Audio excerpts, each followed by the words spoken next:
I am supposed to feel this good physically. I am supposed to feel this connected to my partner and myself. I am supposed to feel deeply connected to a source bigger than me. That is our right. The more you are emotionally free from those repressed, unlovable emotions, the more that you know you've integrated those parts of you that are unlovable, because you've changed your energy. Because what happens is when we express those emotions, our frequency changes.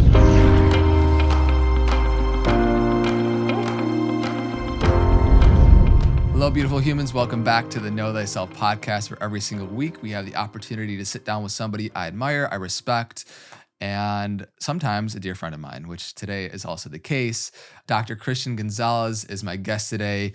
It's going to be a very potent episode, so I'm really looking forward to this, and I really look forward to the times I get to just sit down and have an excuse to sit down for an hour and a half with my friend and dive into the various topics that we love to dive into. Dr. G is a naturopathic doctor. He is the host of the Heal Thyself podcast, which is hilarious because this is the Know Thyself podcast. Together, we are helping the world heal themselves and know themselves, and it's just an honor to walk this path with you. So first of all, thank you for being here. Thank you, Andre, for having me. Yes. Yeah. I appreciate being here. You know, interesting. To heal thyself is to know thyself. Yeah. And to know thyself is to heal thyself. It's one and the same. It's one and the same, man. So what an honor to be on another Thyself episode or show. Yes. Yes, sir. And so that's really the topic of today. What we're going to dive into is, what does it mean to be a healthy, vital individual, especially living in modern society?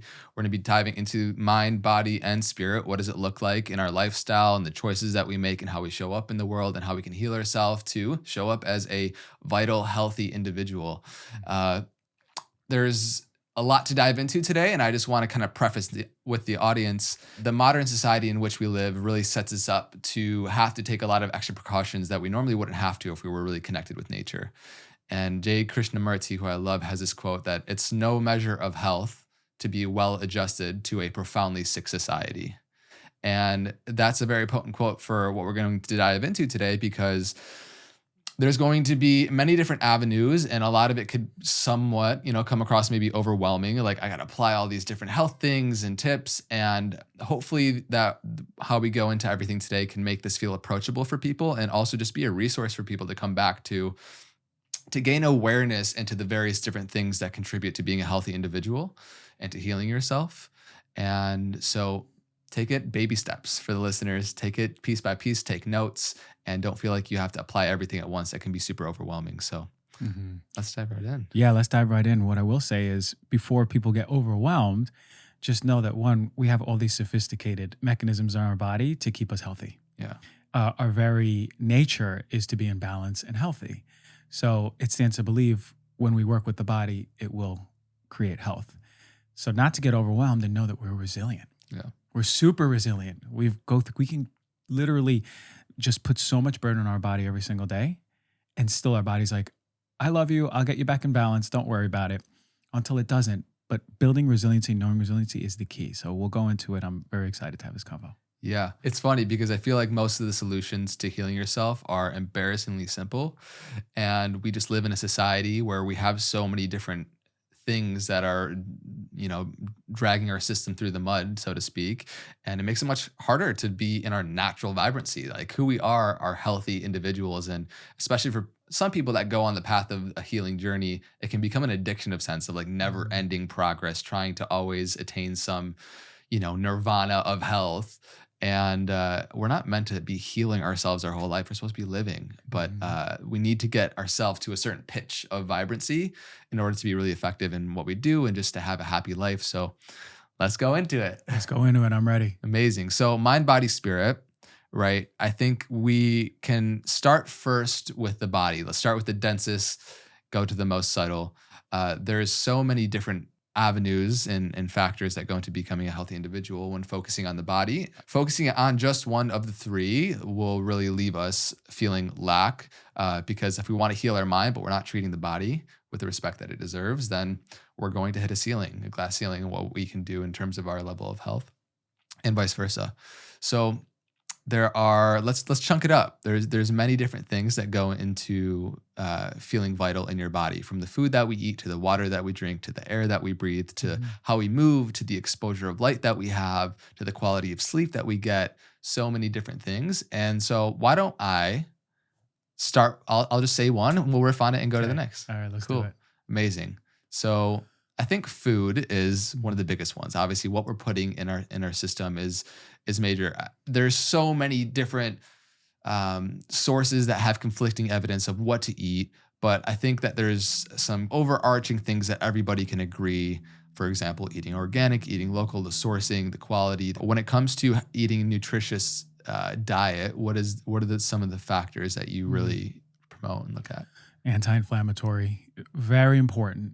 Utilizing the colors of the rainbow and fruits and vegetables as a basis, right? And a lot of people are like, well, no, I can't because I've been watching, these posts and these videos and these blogs saying fruits and vegetables are deadly and they're going to kill me. I would just want to add clarity on it. We have an abundance of research on fruits and vegetables being some of, if not the most healthiest foods in the world. Right? From everything from heart disease, diabetes, stroke, cancer. We're talking about some of the most deadly diseases known to humanity. Oh yeah, and fruits and vegetables are helpful at prevention, at reducing inflammation, at feeding our gut, which it will be a whole nother slice of this convo. So what I tell people and when I was practicing is fruits, vegetables, colors of the rainbow. First, think about that. End of the day, go, okay, did I get red, orange, blue, green, violet, a little bit of yellow? Did I get those colors in? Okay, no, I could have done a little bit more. Let me add a yellow bell pepper or something tomorrow, or let me add a tangerine tomorrow, right? As long as we start thinking like that and maybe even going food shopping, and when we look at our cart, does it look like a rainbow or do you just have a bunch of green? Do you have just a bunch of blue? Maybe just a bunch of purple? No, creating that rainbow of colors is an awesome rule of thumb to start with. Utilizing spices. Like here in America, you go out to eat and a lot of the food's really bland because we in America don't utilize spices in American cuisine. But you go to different countries. I mean, my partner is half Indian and she is spicing everything. And I love spices, but not coincidentally, these cultures knew the importance of utilizing these spices like turmeric, cayenne, right? Herbs like basil, oregano, thyme, anti-inflammatory, antimicrobial, right? They have different constituents in there like polyflavonols, flavonoids, polyphenols. All these things are so important at feeding our body, feeding our gut. And they're right there in our pantry. All we got to do is open up and go, oh, maybe let me add a little bit of X, Y, and Z. So spices, fruits, and vegetables are automatically the quickest way at going, here's an approach towards anti-inflammatory foods right now that I can take, first and foremost. Now, we can get into the conversation of should I be eating meat? Should I not be eating meat? I've never been one to be on a pole or dogmatic saying, this is the way. I know what works for my body, and I know what has helped other people. But this is where it's your responsibility to tune into your own self. Yeah. Right? There's so much noise on the internet and on Instagram and on blogs. How tuned in are you to yourself? Can you eat a meal and go, actually, when I added in those cloves, that really did a number on me. When I added in a little bit of onion powder, I don't know, I shouldn't have had it. Can you differentiate what foods are really causing you not to feel good in your body and good in your body? Because if we're going on autopilot and we're just scarfing down food, from, okay, this dine-in restaurant and okay, this drive-through and then coming home and making some food for yourself, then you're on autopilot. Your body's like, what the hell are you doing? I'm giving you signals. I'm telling you, hey man, hey lady, I don't feel good with, bananas are good on paper, but man, I don't feel good with bananas. Right. Are you tuning in? Then tune into your body. See how you feel. Maybe eggplant is good for you, but maybe your twin brother really can't eat eggplant. Maybe they can only eat raspberries or tomatoes or something. So tuning in is so important too. That's the fundamental place to start that I would say for people. Yeah, I love that. I think as you go on the journey of really healing yourself, you also raise the level of sensitivity that you have, right? You talk to the noise that we have. It can be somatically, physically. We're kind of numb to really being able to listen to our body and what it's telling us. Yet a dog or a cat knows what to eat and what not to eat, but we have to read all these papers and research to know what feels good in our system. So it's been a journey for me also stepping back from the dogmatic lens of, I've ate a plant-based vegan diet for about 6-7 years, and even just more towards recently being not really like changing my diet a whole lot, but being open to experimenting with different types of plant foods and seeing how that feels in my system, realizing garlic and onion don't really sit well with me. There's so many different things. Certain fruits don't do well with my system. And that's a beautiful teaching. And then also just how you spoke to the colors and, keeping it simple, but eating nature-made food instead of man-made food, right? We live in a pandemic of just processed junk that's in all of our supermarkets. That, and it's funny because it goes without saying in the health world, but people still don't understand that. Like, I look at shopping carts when I go food shopping, and there's mostly like packaged processed foods from the middle aisles, when it should be reversed. Their cart should be 50% or more. Like, oh, wow, look at this abundance of fruits and vegetables. Like, oh, bok choy, I haven't had this in a while. Let me get two heads of it so I can really start making new dishes with it. Yeah. And it's funny that you said about animals. Like, I throw some spinach at the floor, and my girlfriend's dog will sniff it and walk away. The dog doesn't want spinach. If I threw a piece of meat, it would eat it up before I can even look up and look back down at it, right? But for us, like when I was in school, we were learning so much about the power of like cruciferous vegetables, right? Sulfur-rich vegetables and detoxification and antimicrobial, anti-inflammatory properties.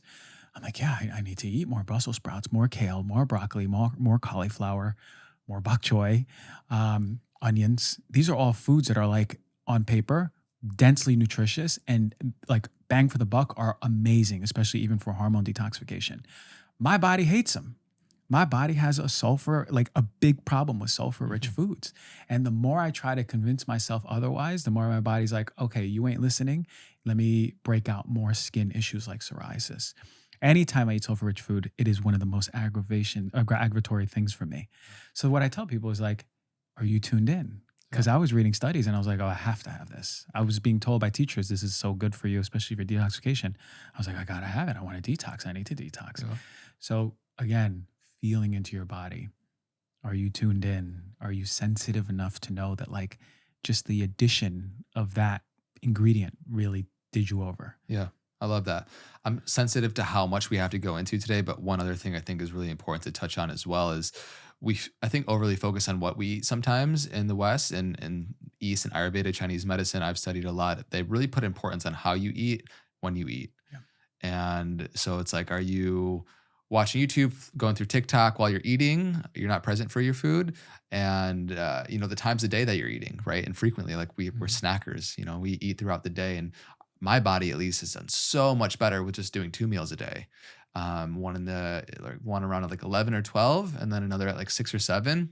And I have a good fasting window, and I feel like so much energy. I don't feel drained after I eat. Is there anything that you want to touch on? Yeah, 100%. Well, 2 things.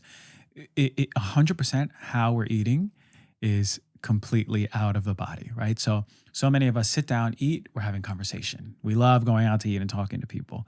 We love going out to eat and maybe sitting with ourselves, but then taking out our phone and going through YouTube and going through Instagram and reading emails, or sitting down in front and being in front of the TV. All those things are tuning you out of your body, unfortunately. And I love community and eating with people, but I also rather eat alone and tune into my body and go, okay, here I am, I'm chewing my food. It's pulverized. I'm swallowing it. I feel it going down my body. I can rest and relax into it. Why this is important is because in the parasympathetic mode, you're releasing this really important chemical called acetylcholine. That is stimulating blood flow to the stomach, blood flow to the digestive organs. It's increasing the chemicals that are breaking down food, and it's increasing the chemicals that are absorbing. It's increasing absorption into the vessels. So when that's not in action, we have the antagonistic chemical called norepinephrine. That's the sympathetic one. And what turns it on is anytime we're outside of the body, hearing noise, tuning to the cars honking, tuning into our phone, that's already stimulating on a lower level. It's not like a lion's in the room, but on a lower level, norepinephrine, which is doing the opposite. So imagine you're like, I have this really nutritious meal, but I'm on my phone. I have this really nutritious meal, but I'm watching Netflix. Are you really getting all the nutrients out of it? Right. Because it stands to believe, no, you're not. Because your body's like, no, this isn't safe for me to be eating. Right. It's not just what you eat, but how you digest. What you can't digest. Exactly. It's how you eat. It's so, so important. And then when it comes to like snacking during the day, it's important if you have digestive issues or gut issues. If you're snacking between meals, you're not allowing full digestion. It's something called the migrating motor complex. That's sort of like the sweeper of the intestines. It's like, oh, we're going to just clean this all out, get ready for the next meal. That completely stops if you're snacking. And that takes about 3 hours to activate between meals. So we're talking about like eat your meal, drink your water, and go about your life. Go about a fast, do the things you need to. But if you're snacking and picking, you're sabotaging that complex from being created or from activating. And then the next meal, it's the same thing. So your body's always just digesting. So no wonder you have a lot of energy because your migrating motor complex is an action. It's cleaning out your stomach and your body's going, oh, I'm ready for the next meal. So by the time you're ready to eat your second meal, your body's like, I've been good. Like, let's get this going, right? Versus like, I'm exhausted. Now I got to, again, break down more food. It's a process. It's a semi-traumatic, although very natural traumatic process because we're using so much energy to do it. Amazing. Anything in terms of the gut? I mean, for me on my personal journey, a big shift was around 19 when I found out I had candida and I got answers to why I was bloated all the time and foggy headed. And because I was eating gluten and processed wheat and bread and the Western processed way that we have it here. I've gone to Italy and actually been okay with it in my system. But we don't realize how much our microbiome determines the quality of our overall happiness and health in life. So if you want to touch on that. I can touch on it. That's a whole damn right. show. We could go for literally 8 hours on everything today. We have a mutual friend, Dr. Mary Pardee, who does a great job of getting into like the details and nitty gritty of the gut. Yeah. But I will say this, it's an ecosystem that is in a delicate balance. And the more species of trees and plants and flowers that you have there, the healthier it is. The less species, the less diversity, the more you have things like all those weeds growing, like candida or parasites or bacteria or pathogenic bacteria. Those are provoked by various mechanisms or various things in the diet, right? So we're talking about like things like gluten, which for you was very inflammatory, pesticides, herbicides, antibiotics in food, antibiotics in general, right? All of these things are sort of like an atomic bomb to this beautiful, diverse, lush rainforest. Every single time. On a small level, if you're eating crappy foods, it happens over time. But sometimes if you take 6-month course of antibiotics, that's like an atomic bomb. But really important is to understand diversity. So if you're eating fiber-rich foods, and a lot of people aren't eating enough fiber, and I wouldn't recommend, okay, I'm not eating enough fiber, now I'm going to eat 60 grams. You will get bloated, you will be burping, you'll be passing gas nonstop, and you'll feel terrible. You're going slow, like 5 grams per week, really slow adding in fiber. But that fiber is literally the buffet for those species of bacteria. And it's the best buffet. It's their favorite foods. And as soon as they're eating, it's like a huge rave of excitement. And like, you know what? We're so happy. We're going to break these down and give back to the body. Let's give back to the earth or whatever, however they see the body. And they give back to us these incredible chemicals called short-chain fatty acids. These are some of the most anti-inflammatory chemicals in existence that we know. And it's crazy, the symbiotic relationship. I feed you, you reduce inflammation everywhere, especially the affinity is for the brain, right? So if you have brain fog and you're eating fiber-rich foods and your gut is breaking it down, you're bringing that anti-inflammatory mechanism to the brain. You're getting more clear-headed. Your body's responding, right? Bidirectionally from the gut to the brain to the gut to the brain. You're strengthening your gut and then not allowing for weeds to be growing because it's so strong. So really important is like, it's been for many years since I came into health and wellness, gut health was like trending. Now it's like, all right, we know it. Yeah. But it's like, how do we do it? One of the most important things is getting back to eating and feeling safe. Number one, if people's like, I have gut issues, I'm like, are you chewing your food? People like, I have gut issues, I'm like, are you feeling safe when you're eating? First and foremost, let's just start there. Right. And you could say that, like, yeah, I feel safe. I'm in my home, I'm in my house while I'm eating food, but energetically, you don't look like that. You're like ravaging, shoveling you down like you're like for survival. For sure. And that's not energetically what you're putting into the food and how you're digesting. So it's like one thing to say, yeah, I feel like I'm safe. I'm in my house, but energetically, you're not representing what it means to be safe. If people are saying I don't have time to meditate, okay, let's just take that at face value. You have time to eat, right? So can you make eating an experience for yourself? Yeah. Can you stop everything and go, let me have a relationship with the food. Let me at least bring awareness to this is literally giving me life. If I don't eat this, at some point, I ain't going to have life, right? You look at the water, this is giving me life. And then see how good the food tastes. I ate an apple once on the way to New York City after my phone died. I should have, I don't know why I didn't charge it, but it died on the way to New York City. And I was like, what am I going to do? I'm like, I'm just looking at the New Jersey Turnpike, looking at the buildings. I'm like looking at my fingernails and I'm like, oh, I have an apple. And I ate the apple and I actually extended me eating the apple over 20 minutes. I've never had a better apple in my life. And to think that was just literally a run-of-the-mill apple that I grabbed on the supermarket like a few days before. And it's because I was so calm and I was so at peace. And the apple literally, I felt the apple bringing me life. I'm like, holy shit, I feel the energy. I feel the apple. That's all live food. That's all like healthy, whole food will do that. And that experience is like, you're right. That's your connection to food. Yeah. And the nutrients that you got from that apple, because the ability that you had to digest it. Also, if you apply that to all the food you eat through your day, the amount and quantity of food you eat, I feel like will drastically come down. Dude, I that was my breakfast. Like I had an apple, and usually for me, I'm like eating oatmeal and apple and like maybe a protein drink. At the time I was really working out. So I was, my body was like, give me more protein. I ate an apple and I was like walking around New York City, cutting and weaving, juking and bobbing across everyone, getting straight to where I needed to go, doing everything in the morning. And then I was like, oh yeah, lunchtime. An apple has never just satiated me for 6 hours. Yep. But do you see the difference? Like sometimes we don't need to eat as much as we are eating. Yep. Right? Our body can assimilate those nutrients. We just need to give it the chance. Yeah. And fasting has been a profound tool for me. We, throw these terms to things that we've just ancestrally always done, right? But now we need terms like, we do intermittent fasting and even doing like 3-day, 5-day. I've done a 10-day water fast. And I think we need in today's culture, especially with all the different toxins that are around us, to be able to cleanse our system, to reset our palate, reattune our tongue to nature's food and the sweetness of fruits and vegetables. What a lot of people, it's like they need heavily processed food to like have good taste. And then just energetically also to raise the sensitivity of your system to learn to listen to your body again. We need, I feel like in my personal life, cleanses, have needed cleanses to really, to get to that place. Yeah. And what does it look like for you? What does it look like for someone else? If we're tuning into our body, we know what the cleanse looks like for us. For me, it's social media cleanse because I'm always on it. Right. So at some points I'm like, oh God, like I know how I feel when it's too much. I feel icky in my body. My stomach hurts. My hands start burning for some reason. It's like my body going like too much phone. And I got a headache. So I'll put the phone down and that's my detox. And like, I won't use it for the rest of the day. I might not even use it the next day or very seldomly.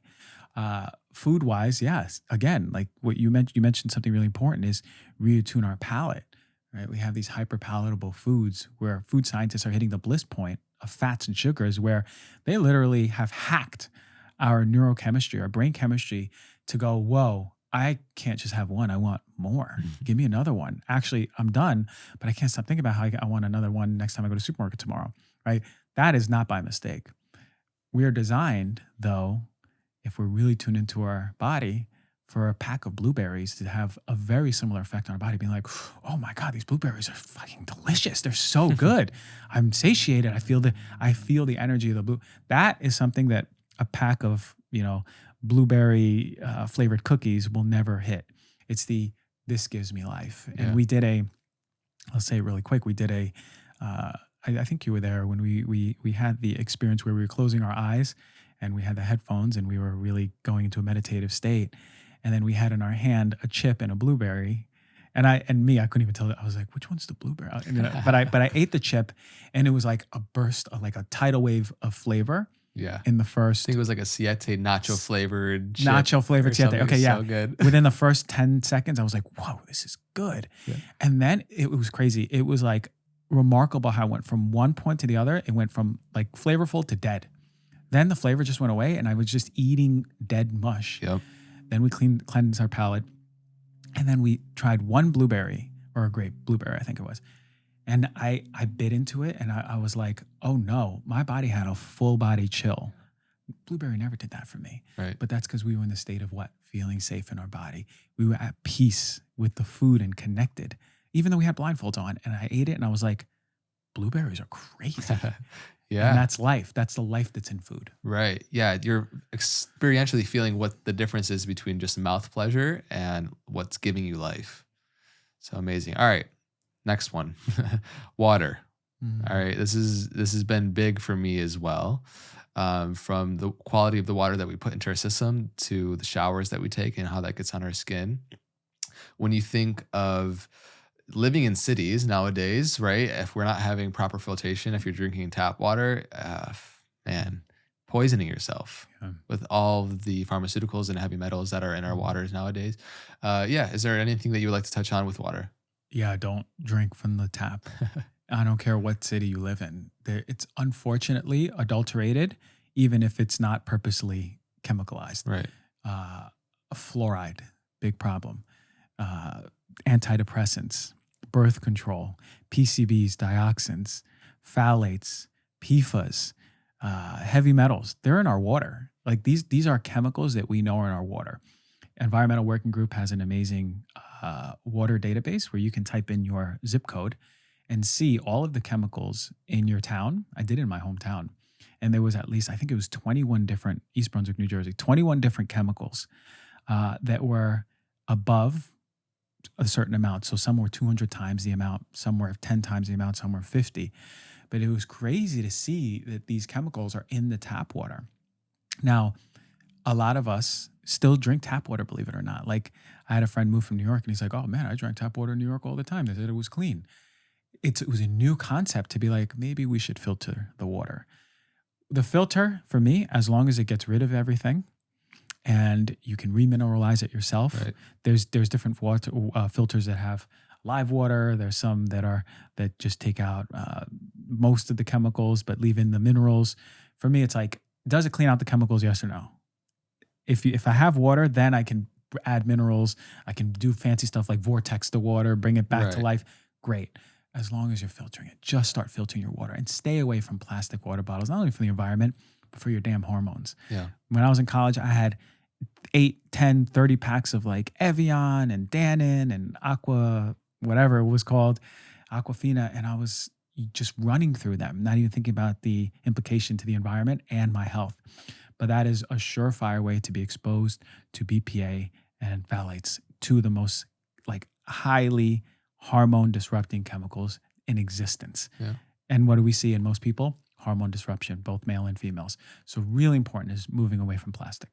Would you say what is like the most affordable way to get into that, right? Because you can buy, I have under the sink filtration system from Ion Faucet. I run it into, for me, water ionizer using Kangen machine.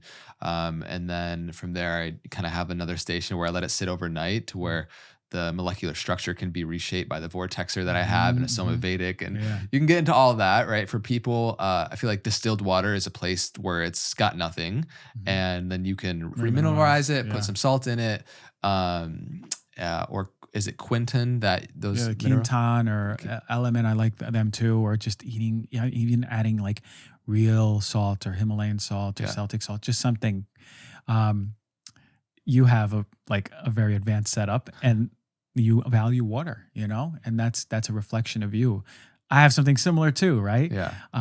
But it's literally just like, if you're coming into it, I did a whole show. It's called The Water Show. And episode 1 was literally going about all the filters out there.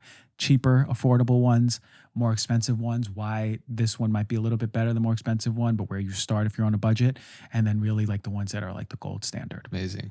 I go over all of them on the water episode 1. Water episode 2, I go into what's in our water. Got it. More so like the nitty gritty. So yeah, it just depends on you. What's your budget? There's some that are like, there's some filters that are like $400, $500. Some are like $300. Some are like $100.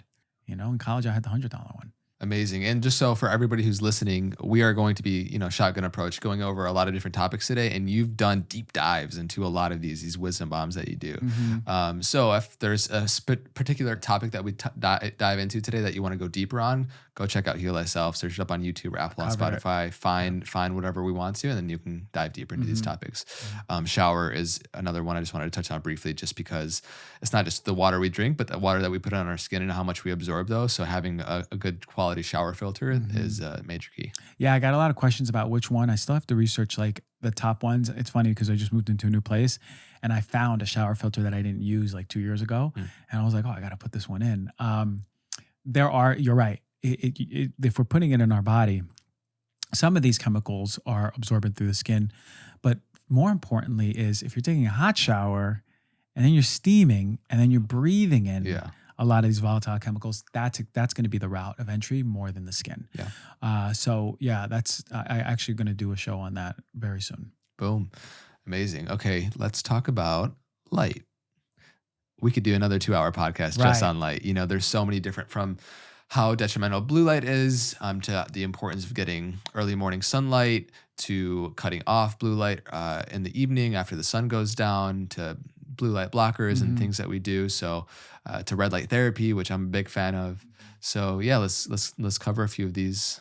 Yeah, light is the language for our hormones, right? It is the language for our brain chemistry. It is language for our body. It's literally the input of where our body is in the time of day and what to do with its rhythm. That's why we can really confuse ourselves when we get inputs that are not supposed to be there at different times, which is parallel to how we live in modern society, right? We utilize bright lights at night. We utilize blue lights at night. I grew up watching TV. I remember my parents used to watch the 10 o'clock news. I had no blue blockers. I was sitting Indian style just watching like how bad the world is, and then going to sleep. No wonder I had sleep issues when I was a kid. But yeah, the input of the sun in the morning and the wavelength of color that you're seeing and being transduced to the eye, to the brain, is very particular versus the one that you see midday, versus the one that you see in sunset. Although sunset is similar to the sunrise, both or all three are going to tell your body different things. And all three are very important. I had different light experts on the show, and I asked them, how much should we be in the sun? Like, how should we be, like, how often? Most of them are saying at this point, like 2 hours a day minimum. 2 hours a day, which is crazy because I was like, okay, I probably get 1 hour a day, like, of dedicated light, just like on my walks. So then I started batching things that I could do outside during the day. Yeah. So I'm like, I'll take this call. Maybe I'll do 2 calls in a row, and then I'll be 30 minutes of me walking. Maybe I'll drink my drink outside this time instead of like in the middle of my kitchen. So what I'm saying is, for all of us, how much light are we getting? I can almost guarantee most of us are not getting enough light. I can guarantee most of us are not getting sunrise light. How many of us really wake up sunrise and see it?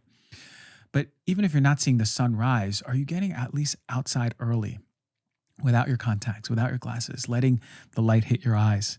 Soon as I wake up, whenever it is, I immediately like move out of bed, take off if I have socks on, if it's cold, or just go to a patch of grass or somewhere where I could put my feet down and look at the sun. Yeah. I could have had a long night and woke up at like 9 o'clock, or really, go to sleep early and wake up at 7. The sun is so important at telling my body, okay, now it's morning, really shoot out that cortisol. That cortisol being released within 20, 30 minutes of seeing it is essential for the day. It's an essential rhythm for your body saying, I'm awake, I'm alive, let's go. It's also essential to get you to bed earlier because your body is knowing when that boost is happening, signals throughout the day. So later at night, after you see sunset, cortisol is dipping down. And then you create a space in your home, which I hope a lot of us do, and I encourage a lot of us, start turning down bright light. If you have blue blockers, put those on. See how tired you get. You'll get tired within 3 hours after sunset. You'll start feeling like, holy crap, it's like 9, I'm tired. And imagine how artificial exposure really artificially mimics things in your body where you're staying up till 12 and you go, I have all this energy. Right? That's not natural. I know it because it happens to me. Mm-hmm. When I put blue blockers, I'm tired by 9. By 10, I'm out. I try to watch like a Stranger Things or something the other day, and I had my blue blockers on. I fell asleep with my mouth open. And my girlfriend's like, hey. She's like, are you watching? I go, yeah, I'm watching. It's good, I'm fine. She's like, you sleeping? I was like, no, it's good. For some reason, men can't admit when they're right. Do you know what I mean? It's so funny. But that's the thing. Like, can we create an environment where we are mimicking and telling our body it's dark out, and then inside here, we were by a campfire. That was what we were illuminated by ancestrally. Right. Can we mimic that in our life, right? The more we do that, if you have sleep issues, number one thing to start doing is giving yourself the time at night to tell your body it's dark, wind down, create a sleep ritual.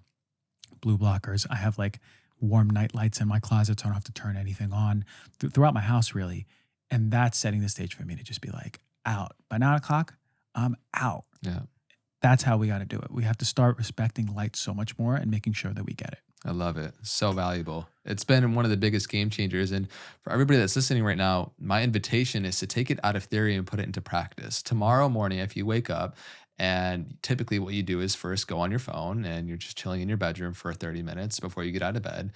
Don't do that. Put your phone in a separate room. Wake up and just go for a walk. Go for a 20, 30-minute walk. Listen to a podcast. Listen to an audiobook. Just listen to nature if you can, and just go for a walk. And see how much better you get rest that night, because you're also triggering, right, the circadian rhythm to set you up for night. Secrete melatonin properly at nighttime, which is huge. And one thing I'll say is you have about 20% drop in melatonin for every hour after sunset that you're exposed to blue light. So 3, 6, let's say just 3 hours, 60% drop in melatonin, right? Before you go to sleep. Let's say 4 hours someone's up, eyes really naked, not protected, watching blue light, on our phones, and 80% of our melatonin, then we're going to sleep and going like, I didn't really get a good sleep. Like I fell asleep, but I didn't feel like I got a good sleep. Of course, your melatonin is so depleted, and it is one of the most healing, underrated hormones. That's your anti-cancer hormone at night. Anti-cancer, antimicrobial, anti-inflammatory. This is what's rejuvenating our body at night. It's like it's keeping us young when it's secreted. And we are unintentionally reducing it over and over every single hour after sunset. All we got to do is put on blue blockers, lower the light in our house, start a nighttime ritual, chill with the phone at least 2 hours before, and you're good. Major key. Major key. Put into practice. Yeah. Easy. Absolutely. Theory to practice. So, light, huge major key to dive into. That also leads us nicely into sleep, because they're so interconnected. For me, I've also noticed that you were just touching on, if I go to bed at 12 and get 9 hours of sleep or 8 hours of sleep, versus if I go to bed at 10 or 9 and get the same 8-9 hours of sleep, they're completely different. I'm a different person the next day, like mentally so sharp, ability to recall information, so much there. It's night and day difference. And what you were speaking to about the melatonin secretion is a big reason for that. So yeah, we're programmed to be asleep about 3 hours after sunset, right? So you'll notice, again, going back to the light, if you have your blue blockers and you have the brightness down, maybe you set a bunch of candles in at night, which is even like a next step, which is actually really powerful. You'll notice that about 3 hours after sunset, your body's winding down and it's like, I'm ready to go to sleep. My melatonin is popping off. That is a key to understand, because if we're allowing that space between like sunset, setting the stage for that, we're going to be going to sleep at a time that is around 10 or 11 o'clock. Yeah. That's why if you stay up till 1 and then you wake up at 9, it ain't the same. Feels different, right? And it's because you're not in your body's rhythm. Now, a lot of people go, okay, well, what about not everyone is biologically made to fall asleep at the same time, right? Dr. Michael Bruce wrote that book saying that there's 4 different archetypes. And actually, I do believe there's variations, right? Some people actually can fall asleep at 9 o'clock. I don't think I haven't done that since I was like 11. And we shift throughout life. Some people can stay up till 12, 1, and like still be like, and then go to sleep.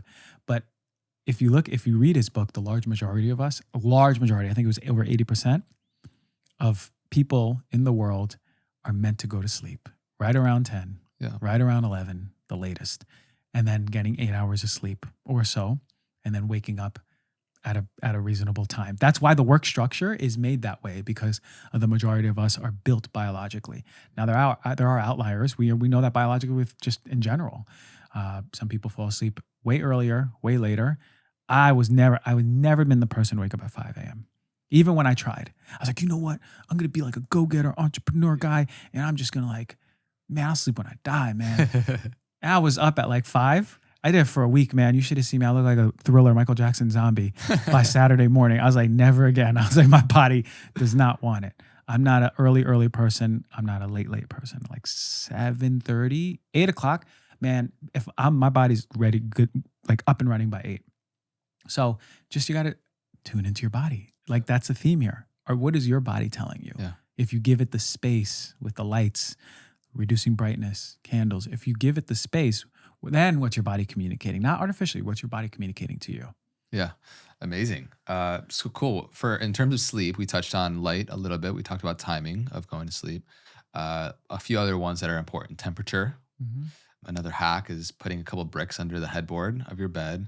There's a few different things that we can dive into. So in terms of getting good quality sleep, what are some of your key factors? The ritual is really important at winding down your nervous system. Yeah. Telling your nervous system biologically, that saber-toothed tiger, it's not here anymore, right? So you're safe to sleep now. So whatever ritual it is for you, could be an Epsom salt bath, could be a light stretch, could be reading with a small dim light, could be breathing, could be meditating. Whatever is your thing, once the kids are asleep, if you have kids, do that. You only need 20 minutes of it, 30 minutes of it. You know, if you can, take an hour, as long as you don't have your phone.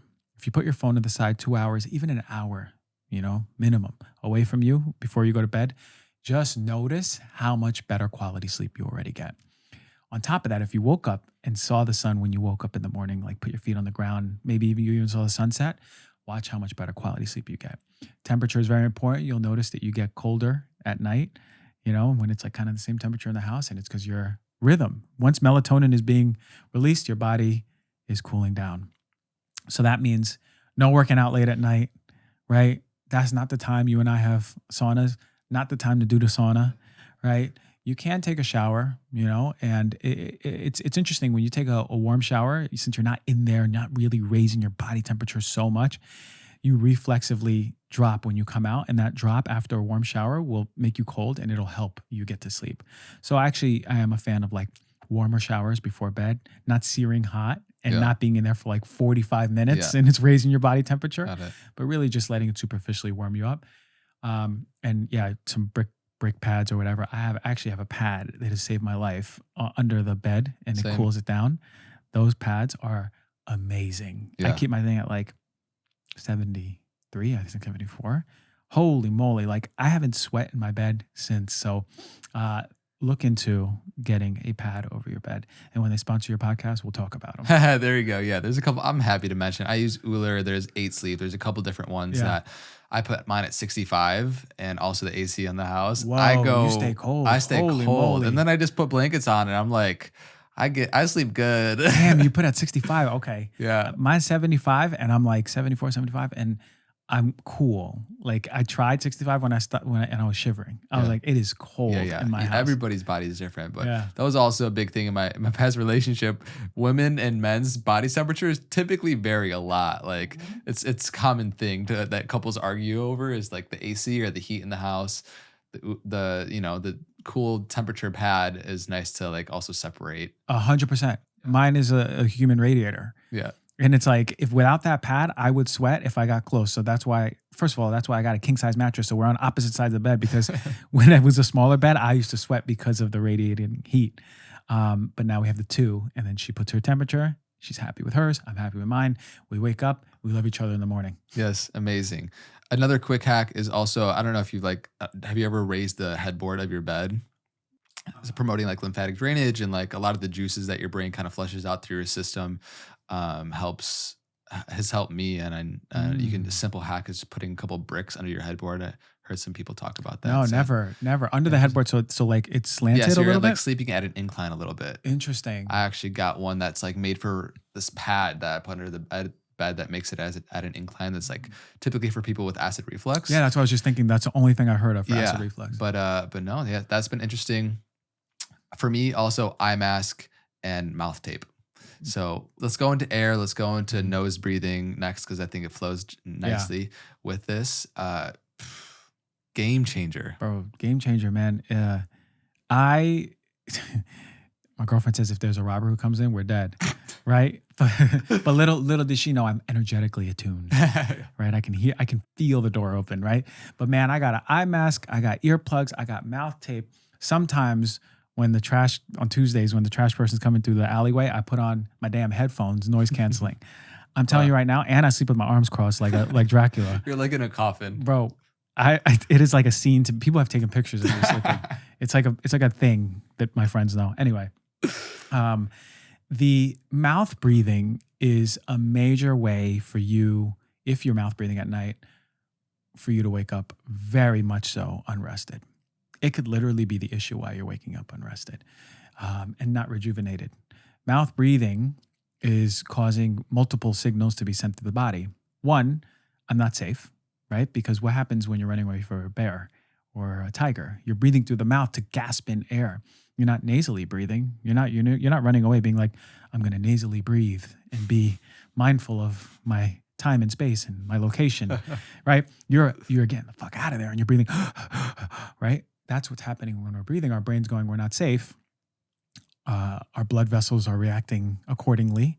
But when you're breathing through your nose, there's a mechanism that actually dilates your blood vessels, right? So you're getting all the nutrients to your body, all the anti-inflammatory chemicals to the parts that really need it in the body. More oxygen as well. More oxygen, right? Nitric oxide. So now you're oxygenating your brain, your body, you're getting nutrients. But most of all, your body goes, I'm safe. Okay, time to get into deep sleep. Mouth tape has been amazing. For me, the two things that mouth tape has helped too with is the pooling of blood under my eyelids. So I used to have dark spots, especially in school. It was like kind of raccoony. One, because I wasn't sleeping well. Two, because my place had mold. And three, because I wasn't mouth taping. And really difficult because it's like I looked never rested. And even when I felt rested, I looked not rested. And it's because what happens is when you're mouth breathing, you're pooling blood under your eyes. Interesting. In particular. But also cavities. Yep. I haven't had a damn cavity since I've been mouth taping. Mm-hmm. That's crazy to me. And I would get cavities. I'm talking about I would eat so healthy in my adult life. I would brush my teeth, I'd floss, and I'd still get a cavity. I'd be like, I don't understand what's happening. When I was a child, I always had cavities, but I ate like crazy. And, but now it's like I mouth tape, and it's literally just me ripping off some 3M tape and I just put it on, or having a mouth company for mouth taping, whatever I have, put it on and I'm done. Like I'm nasal breathing and I feel great in the mornings. I feel good. Sometimes I feel great if I do all the things without the phone. Listen, I practice what I preach, I try to, but I'm also a human too. For sure.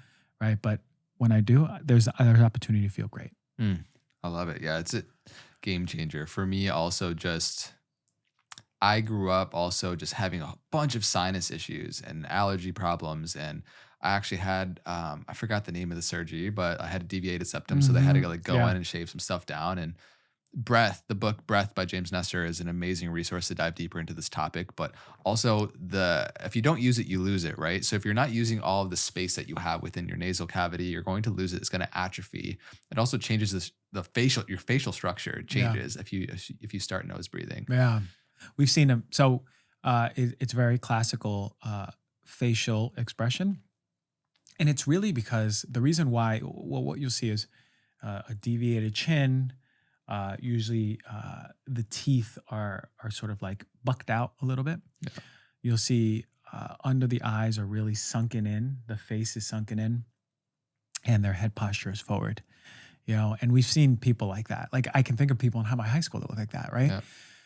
And it's mostly because those are real mouth breathing. They have such issues nasal breathing. But why does the body express like that? It's literally just to accommodate respiration, right? So the head tilts forward so the trachea can move forward. So there's more air that's coming, because the more that the head was tilted back and the chin that's deviated is tilting back, it's impinging on it.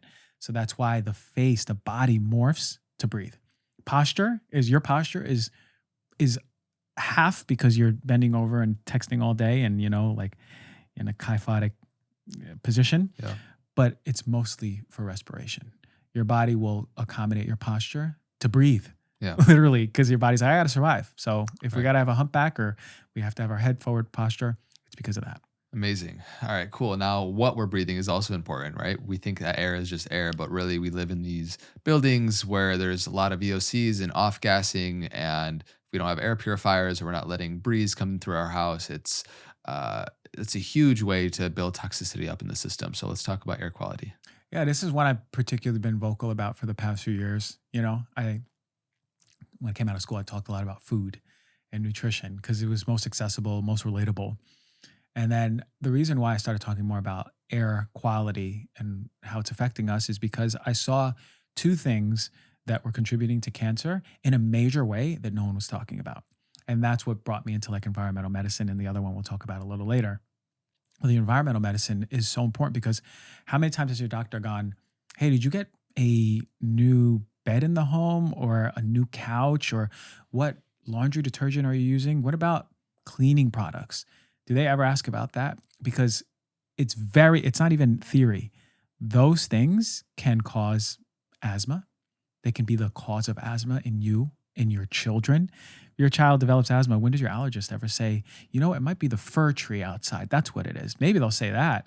They will never say, is it the cleaning products? And they're quick to prescribe you some sort of And they're quick to prescribe you, and you'll take albuterol and then you'll be on an inhaler. Instead of like, maybe mom, don't use bleach, but we don't know. Right? So this is what I wanted to bring to the collective is going, hey, there's stuff in your home that is affecting your health, first and foremost. And they're being sold, and they're being sold without thought. And we're buying them without thought. And we're breathing them in without thought. We've equated clean to like a chemically synthetic fresh lemongrass or chemically synthetic fresh citrusy smell. That's the stuff that is making you sick, right? So if we bring awareness that no, actually, clean doesn't have a smell. Clean smells like air flowing through my house. Then we go, ooh, wait, no, now I have a new perspective of what it is. Then all of a sudden, that plug-in that you have, you're like, why do I have this? It smells terrible. You throw it away. All the perfume that you may be putting on, all the scents on your clothes, on your laundry, on your bedding, you go, oh, this doesn't feel good to be breathing in, because then you start tuning into yourself again. You tune into the air in your home. You tune into really what clean air smells like.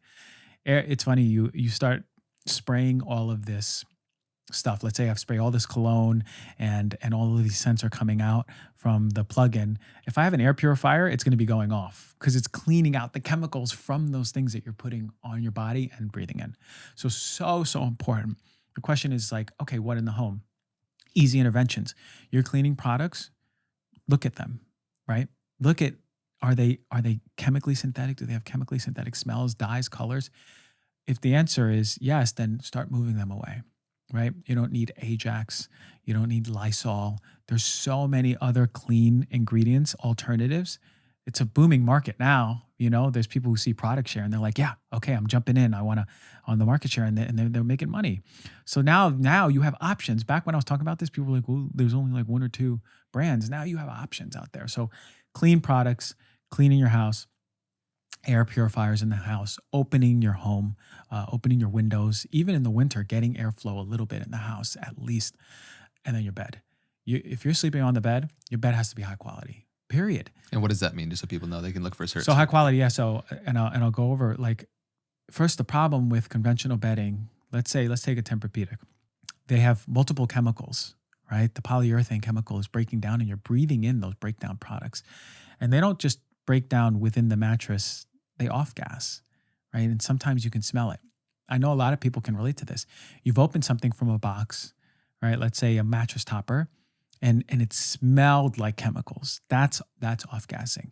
The thing is, not all chemicals that off gas have a synthetic smell. A scent, yeah. Right? So mostly what the experience will be is like, all right, let's get this new bed. We have a Tempur-Pedic bed. We open it, and whoo, that really smells like. Let's put it outside. Yeah, honey, let's do it. Let's do it together. We put it outside for like a few hours. We bring it back in. It's gone. We're good.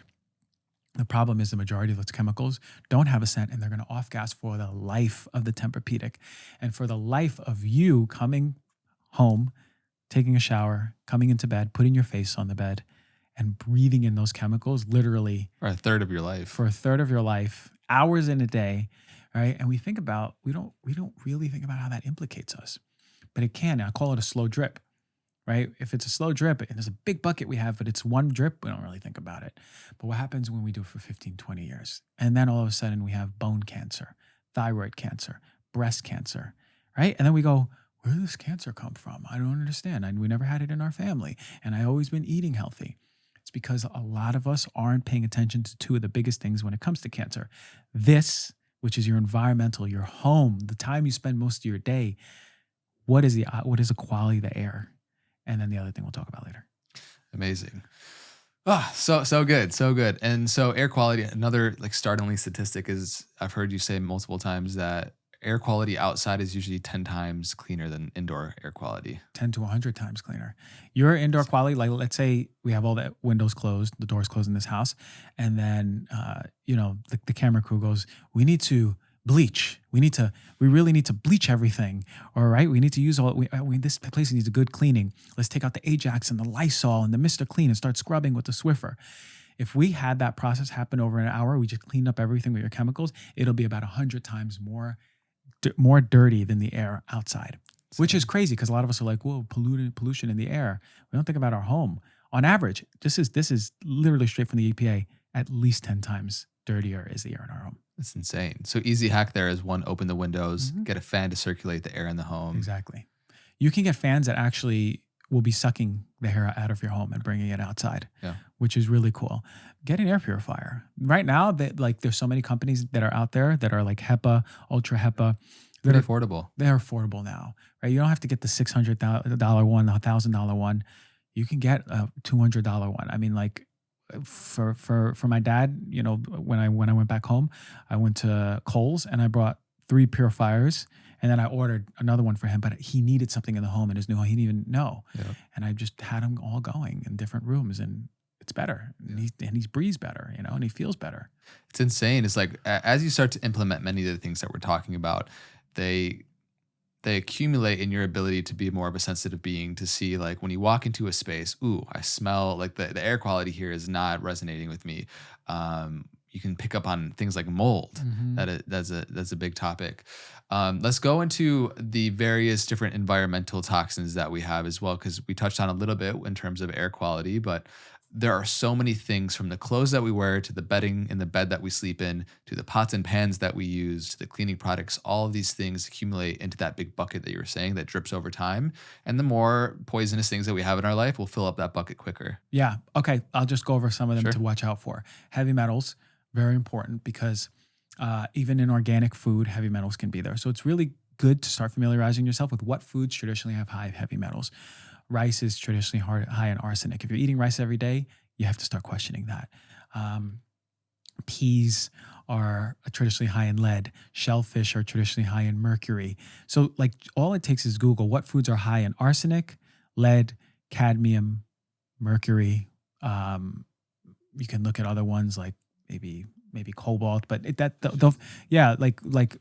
look into those heavy metals. Those are like the big heavy metals, which we're inundated with, really, really toxic ones, the ones that really affect our energy cycle of creation energy in our body. There are monkey wrenches on each step of that cog.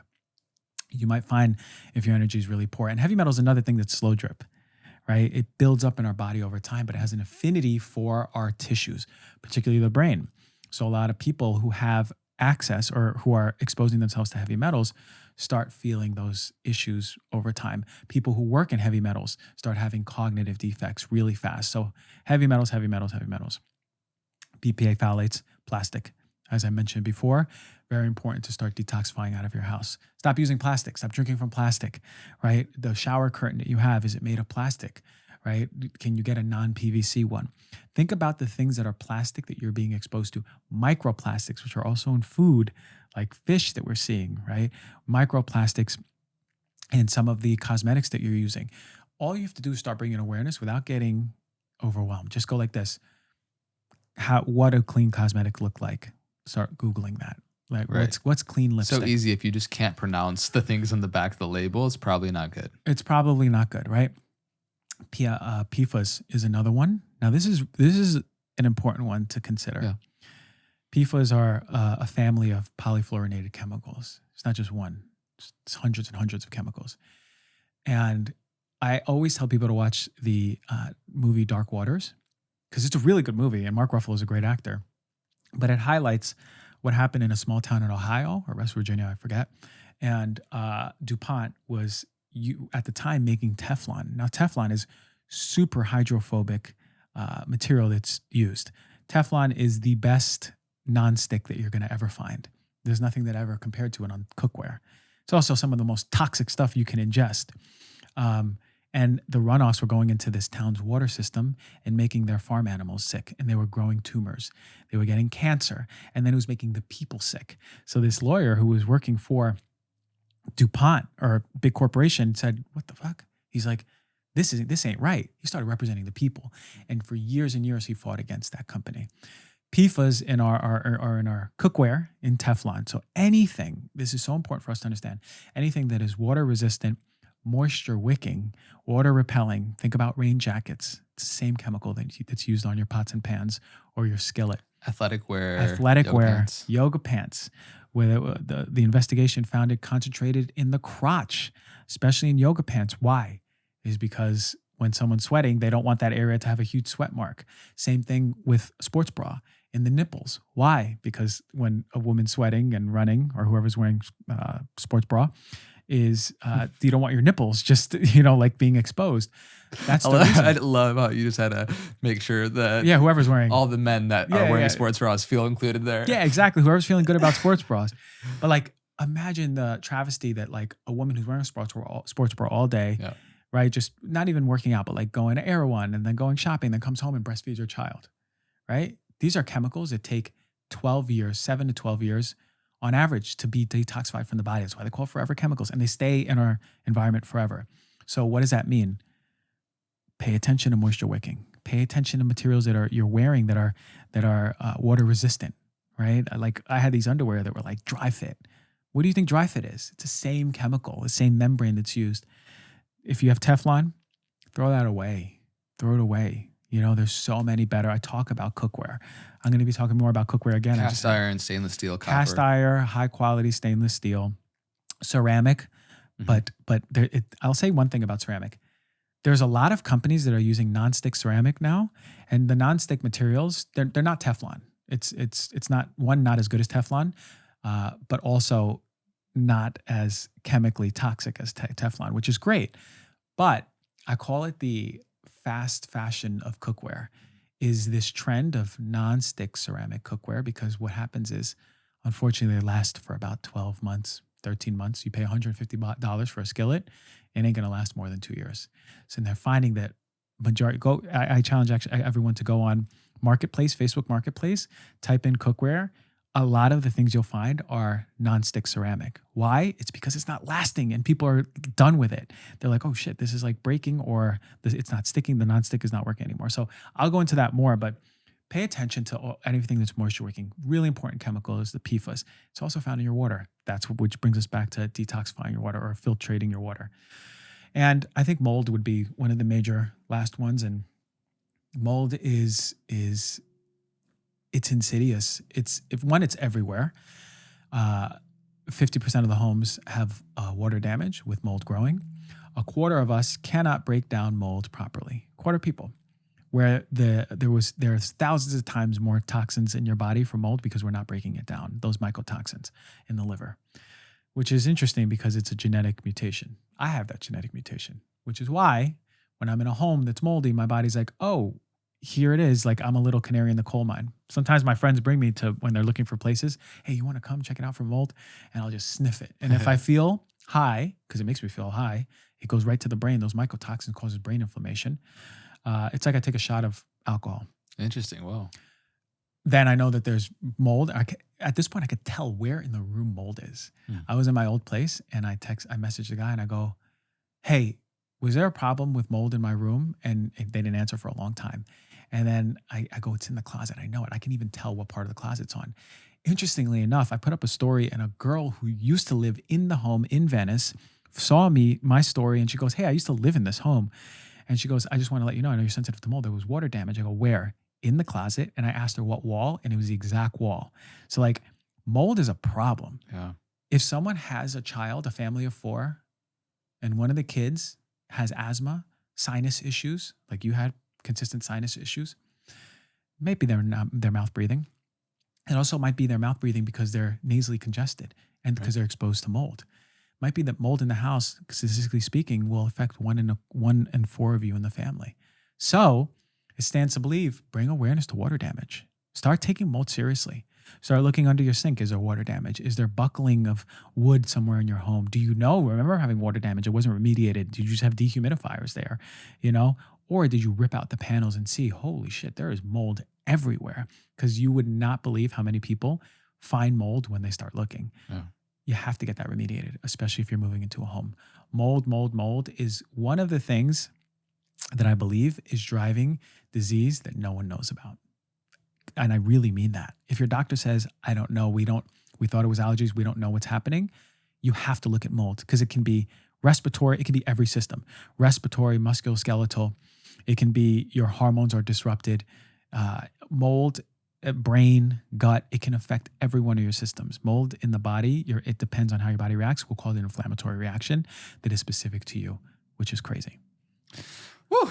Okay, great. Just kind of like to cap that, wherever you are in your home, where you spend the majority of your time, to just look around and see what are the things around you made of. What are the ingredients, from the rug that you have, to the couch that you have, to your bed, to the pots and pans, to your cleaning products, all these things that we touched on. Everything that is around you that you use, that you can breathe in and that you put on your skin and that you ingest is going to have an effect. And if they have toxins, they accumulate over time. And you can test for some of these things, but a lot of the times they'll probably be really subtle and not be able to be picked up on until there is a big, dense, gross disease or illness that formulates. Okay, shoes off. Why is that important? Shoes off? Oh yeah, very important. My grandma was right. Your auntie was right. And it's because you track pesticides, you can track heavy metals, you can track obviously bacteria. But most important thing for me is pesticides. I now live with a dog, and I love her, but she is furry and she rolls around in the grass. So it's very important that she's cleaned every time before she comes in the house. She's brushed and her paws are clean. You can't just let your dog run around unless you're living in a place where pesticides aren't used. But we live in Venice, and the city uses it on the concrete. There's people with perfect grass. Your neighbor with perfect grass most likely is using glyphosate. Yeah. And there was a study that shows that dogs are one of the main things that track that glyphosate back into the house. And people who have dogs aren't going to want to hear this, but we had a expert on all of these studies and chemicals and saying that dogs who run around with pesticides in the backyard or in the neighborhood increase your risk for cancer if they're not cleaned properly. Very important. Same thing with shoes. Same thing, same idea. Take off your shoes. Connect to your ground too. And that's even a proprioception thing. Like stimulate your feet to be feeling the ground too. But really, it's just tracking and stuff. And if you don't want to take off your shoes and don't want to clean your dog, you got to clean your home. You got to clean it regularly. Yeah. Vacuum, dust. Dust is where a lot of these chemicals stay. Make sure you're cleaning it. Very important. Okay, great. No shoes allowed in my house or Christians if you ever come over. Yeah. It's funny. I'm like a shoe Nazi. I'm like just watching. It's funny because I've had some parties in my house and people take off their shoes, but there's some, especially like women with costumes. They have like these awesome costumes and they have like these awesome boots. And I'm literally just like swallowing as they're just walking in like it's a runway with all these pesticides coming out. And I'm like, okay, it's fine. I go, let me just come into my body. We'll have it clean tomorrow. Everything will be fine, Don't let yourself get to that point like me. Yeah, it's important to like everything that we're touching on. And this is why I prefaced, like it is a lot, right? When we're not living in nature and we're not living the way that we used to, there's a lot of things that we got to be aware of. If we want to, and you have the desire to be a healthy, vital individual, that's going to look like different things for many people. But these are all super important factors to at least be aware of and then implement slowly, start to bring awareness into your life, start to have these conversations, listen to this kind of content, be very important. Okay. A couple more things just because, this has been a whole podcast on its own, just going into the body, right? And I want to still touch on some other things, 100%. But a couple other things real quick. External hormetic stressors like hot and cold therapy, game changer for both of us. Yeah. So why is doing the sauna? Why is getting cold water? Why is that beneficial for us? Yeah, it's exactly what you said. Hormetic, meaning that we are stressing our body in the right ways. We are actually built and resilient to expand our resiliency, right? We are built to expand how we handle all of the stressors. And actually, we're very comfortable. Think about if we lived in, think about if we lived in the woods, right? There was no industrialization, there was no homes, and we found a cave in the woods and we were in the same tribe. You and I would have to go out and either forage for berries or hunt, and some days it would be cold as fuck, right? And some days our feet would be stepping on twigs and we'd step on something and be like, ah, man, I'm injured today, right? These are all stressors from the environment that build our resiliency, right? We're very comfortable with our temperature, right? We get in our car, we go to our job, everything's controlled, temperature controlled. This is why things like sauna add these stresses of like, holy shit, it's hot. And also, holy shit, I'm freezing.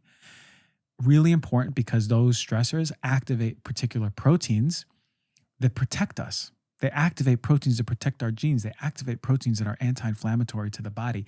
They activate proteins that they activate our immune system, right? There's a neuroimmune connection in the cold plunge, right? So when we go in, our nervous system going is like whoop, sympathetic, cortisol boosting up. But when you get out, it's communicating to your immune system going, hey, strengthen yourself. This is why I always said, like, old school, they knew, like, if you're sick in those sanitariums, you're exposed to cold, right? That was a reason, because your immune system is strengthening more and more. That's the resiliency in teaching it. Same thing with the hot, right? Yeah. You're exposing yourself and building up these proteins that are very, very specific to that hot, overwhelming infrared. You're like, whoa, it's really like, this is a lot. Yeah. Really important to start building those up, because not only do you feel better, but you're strengthening your immune system, you're strengthening your detoxification system, and you're strengthening, most of all, your resiliency, which is making you stronger to environmental stressors, which you're inevitably going to be exposed to, like chemicals in the home. Amazing. And cold plunge, game changer as well. Cold plunge, yeah, man. That was it. Like the norepinephrine shot up that's why people are like, whoa, that's like my coffee for the day. Yeah. You actually feel great too, right? I am high. I am straight floating. Like before I wake up, or before this podcast, when I woke up, I did my morning practice. I went for a walk, prepped a little bit for this podcast, did my sauna, did my cold plunge, laying out naked in the sun after the cold plunge. And I'm straight floating like on cloud 9. You cannot give me enough coffee to feel that good. Dude, you're doing it right. You're connecting to your nature. Yeah. You're connecting to the overheating. You're connecting to getting cold. You're connecting to the sun hitting your full body. You're connecting to the walk, hearing nature. You're doing all the things that are connecting you to you.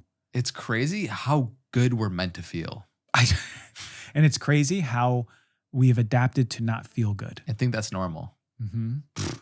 It's insane, because when you tap into that, once you do the movement, you get naked in nature, mm-hmm. you do hot cold therapy, you apply a lot of the things we're talking about, you feel this exuberance for life. It's mm-hmm. like you become online. And in comparison to how normal we live our life, it's become normalized to be unhealthy. I agree, man. And you've also inspired me to set up that sauna in my new place and hurry up and get it going and fill up that cold tub, because I will say it never gets easier to go into that cold tub. Ever. As much as used to it I am, I always have the, maybe not today. What excuse can I find to not get in that cold ass tub? Yeah. But every single time, inevitably, I feel better. Try to get in 11 minutes during the week. That's all you really need. Get a 2-minute session here, 3-minute session here, maybe a 1, maybe a 4, whatever works for you. But consistently, you're going to tap into that exuberance, which is like amazing when you're feeling good in your body, because then you start bringing to yourself and others your gifts, right? You feel physically good. Like, I have the resiliency. Like, what do I do? I have all this energy. I kind of want to dance. I haven't danced in a while. Actually, I'm a pretty good dancer. I express myself through dance. Yeah. And that's when you start unlocking yourself and giving it to others. Amazing. And you start to build momentum for feeling good in your life. Mm-hmm. You go on this upward trajectory where, one of the things that is beneficial for your mind getting into the cold plunge is not wanting to do something like getting in 30 to 40 degree water, but doing it anyways. You build this resiliency and discipline within your mind that overrides the system of saying, I don't want to do this, but I'm going to do it anyway. Yeah. That has so many implications for the rest of your life and how you build a business, you go into work, your relationships, you're able to deal with stressors and face adversity and be okay with it. That is the mental, emotional, spiritual side of the damn cold plunge, man. That thing is a lesson in itself. Amazing. So before we get into the mental, emotional, spiritual side of things, one last thing that's super important that we have to touch on is movement. Because if we're not moving, we live very largely sedentary lifestyles. That is a huge contributing factor to our organs not working properly. We sit down in these hunch positions, going on our phone and working on our laptop all day. We become these little lab rats where we're not connected to our true essence, which has historically been to move, to walk, to run, to throw, to squat, and to exercise. And exercise is really a modern day of getting back to what we normally have always done, which is various forms of movement. We both have been training functional patterns recently. The past couple of years have been great, biomechanically moving our body how it ancestrally has, and the benefits that have come from that. Just touching on how important it is for exercise and movement. It's essential, man. It's a pillar. Yeah, probably one of the biggest. Probably one of the biggest because that's how we adapted. If you think back to us as human beings, we walked and walked and walked and walked. And then we go, oh, there goes a wild boar, or there goes the berry bush that we were talking about, right? Or there goes new land, and let's explore the curiosity. That our bodies are biomechanically made in like the most perfect way to move. And it's actually the life essence for us. You go on a walk every morning, that is essential, right? Everyone should be going on a walk at some point in their day, if not multiple times a day. That's why measuring your steps is essential. If you need to be measuring your steps, know if you're hitting at least 10,000, 8 to 10,000, you're giving your body what it needs. And what does it need? Again, anti-inflammatory, right? You're increasing blood flow to the body. But for me, one of the most important mechanisms of movement is the lymphatic detoxification, right? Lymph doesn't move by heart. Lymph doesn't have a vascular system to start pushing it. Lymph only moves by movement, right? So the lymphatic system is our sewer system. That is where all the stuff in our body is being held and released and moved. That's why when we're sick and overwhelmed, our lymph nodes start swelling up because we're backed up, we're inflamed, we have all of these bugs that need tending to. When we move our bodies, we're activating that lymphatic system to start draining, right? And that is essential. So sedentary is the opposite of detoxification. Moving is the pro-detoxification. So if you can walk, if you can exercise, you don't even need to go to the Gold's Gym and do pull-ups all day. You don't need to go do Gold's Gym and do bicep curls.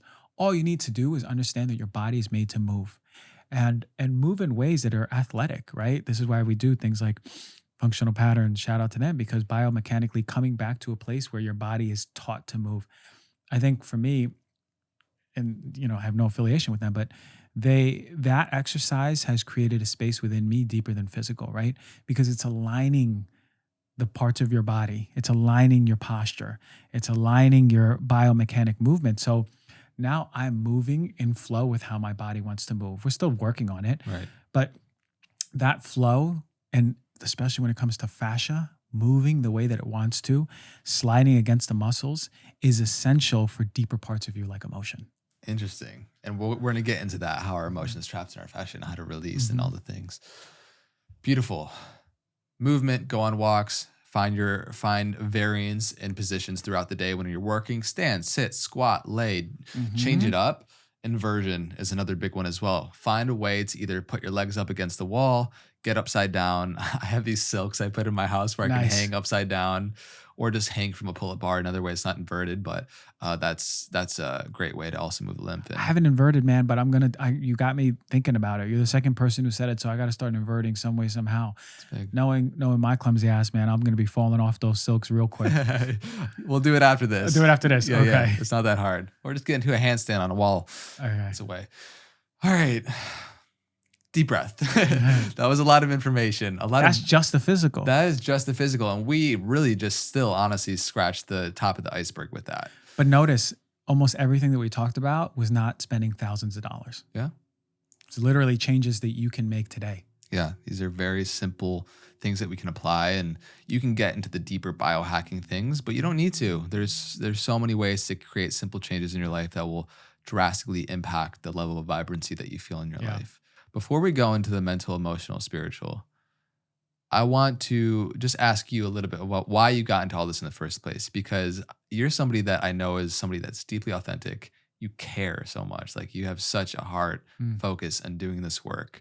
And your story, I know, is very impactful for how you kind of got into this place and why you decided to go down this path of learning all these things, because you can really be of service to the planet in a profound way and helping people heal themselves. So let's touch on that first to get out of the head a little bit into the heart, and we can go from there. Yeah, great. I love the movement. And I love the flow of this, man. Well, I've always been a sensitive person since I was a kid. Been environmentally sensitive, been sensitive to movies, been sensitive to kids getting picked on. I always felt connected to wanting to do things. And I probably got it from my mom. She's always been hypersensitive too. And that stuck with me. As much as I try to hide it in the closet and be like, nah, man, I'm tough, right? Like my idea of what toughness meant has changed over the years. And for me, my sensitivity has been such a powerful driver for me. And that sensitivity has created for me a connection in wanting to have people feel, like truly feel who they are in every way, from the physical, mental, emotional, and spiritual, is for people to step into like, God, like have that moment where they're even close to crying and be like, I am supposed to feel this good physically. I am supposed to feel this connected to my partner and myself. I am supposed to feel deeply connected to a source bigger than me. Like that is our right. And like, what are we doing as humans if we're not feeling that every day? So for me, it's like, because I feel so connected to my mission and people, this has been the thing that I it's not even I want to do. It's like, I'm doing it. That's it. It's like, this is all I can do right now for you.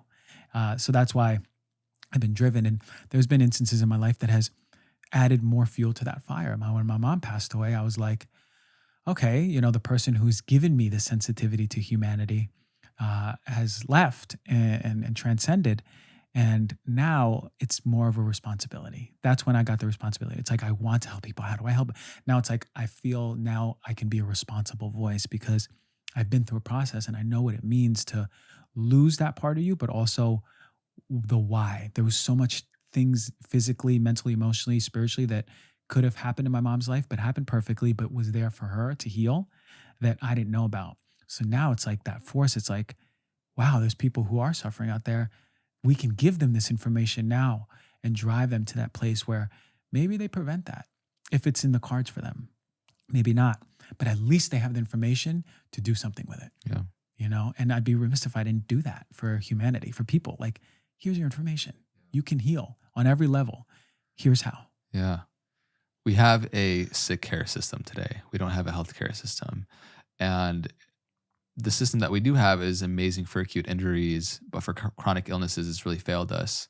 Do you want to share a little bit more about the impetus becoming a naturopathic doctor? Your mom passing from cancer was a big reason for getting into this, and shifting to the realization of, I need to get this information out there, because when my own mom has been in the hospital and I go and I see what they give them, and from everything that we talked about, they're doing the opposite, right? It's an extremely sterile environment. They're not getting sunlight, right? These harsh lights, the food that they give them are chemically, like, not organic food and filled with sugar. And it blows my mind every time I see somebody that is getting health advice, nutrition, not lack of a nutrition advice, and the way that we go about healing people with chronic illnesses is it's really sad.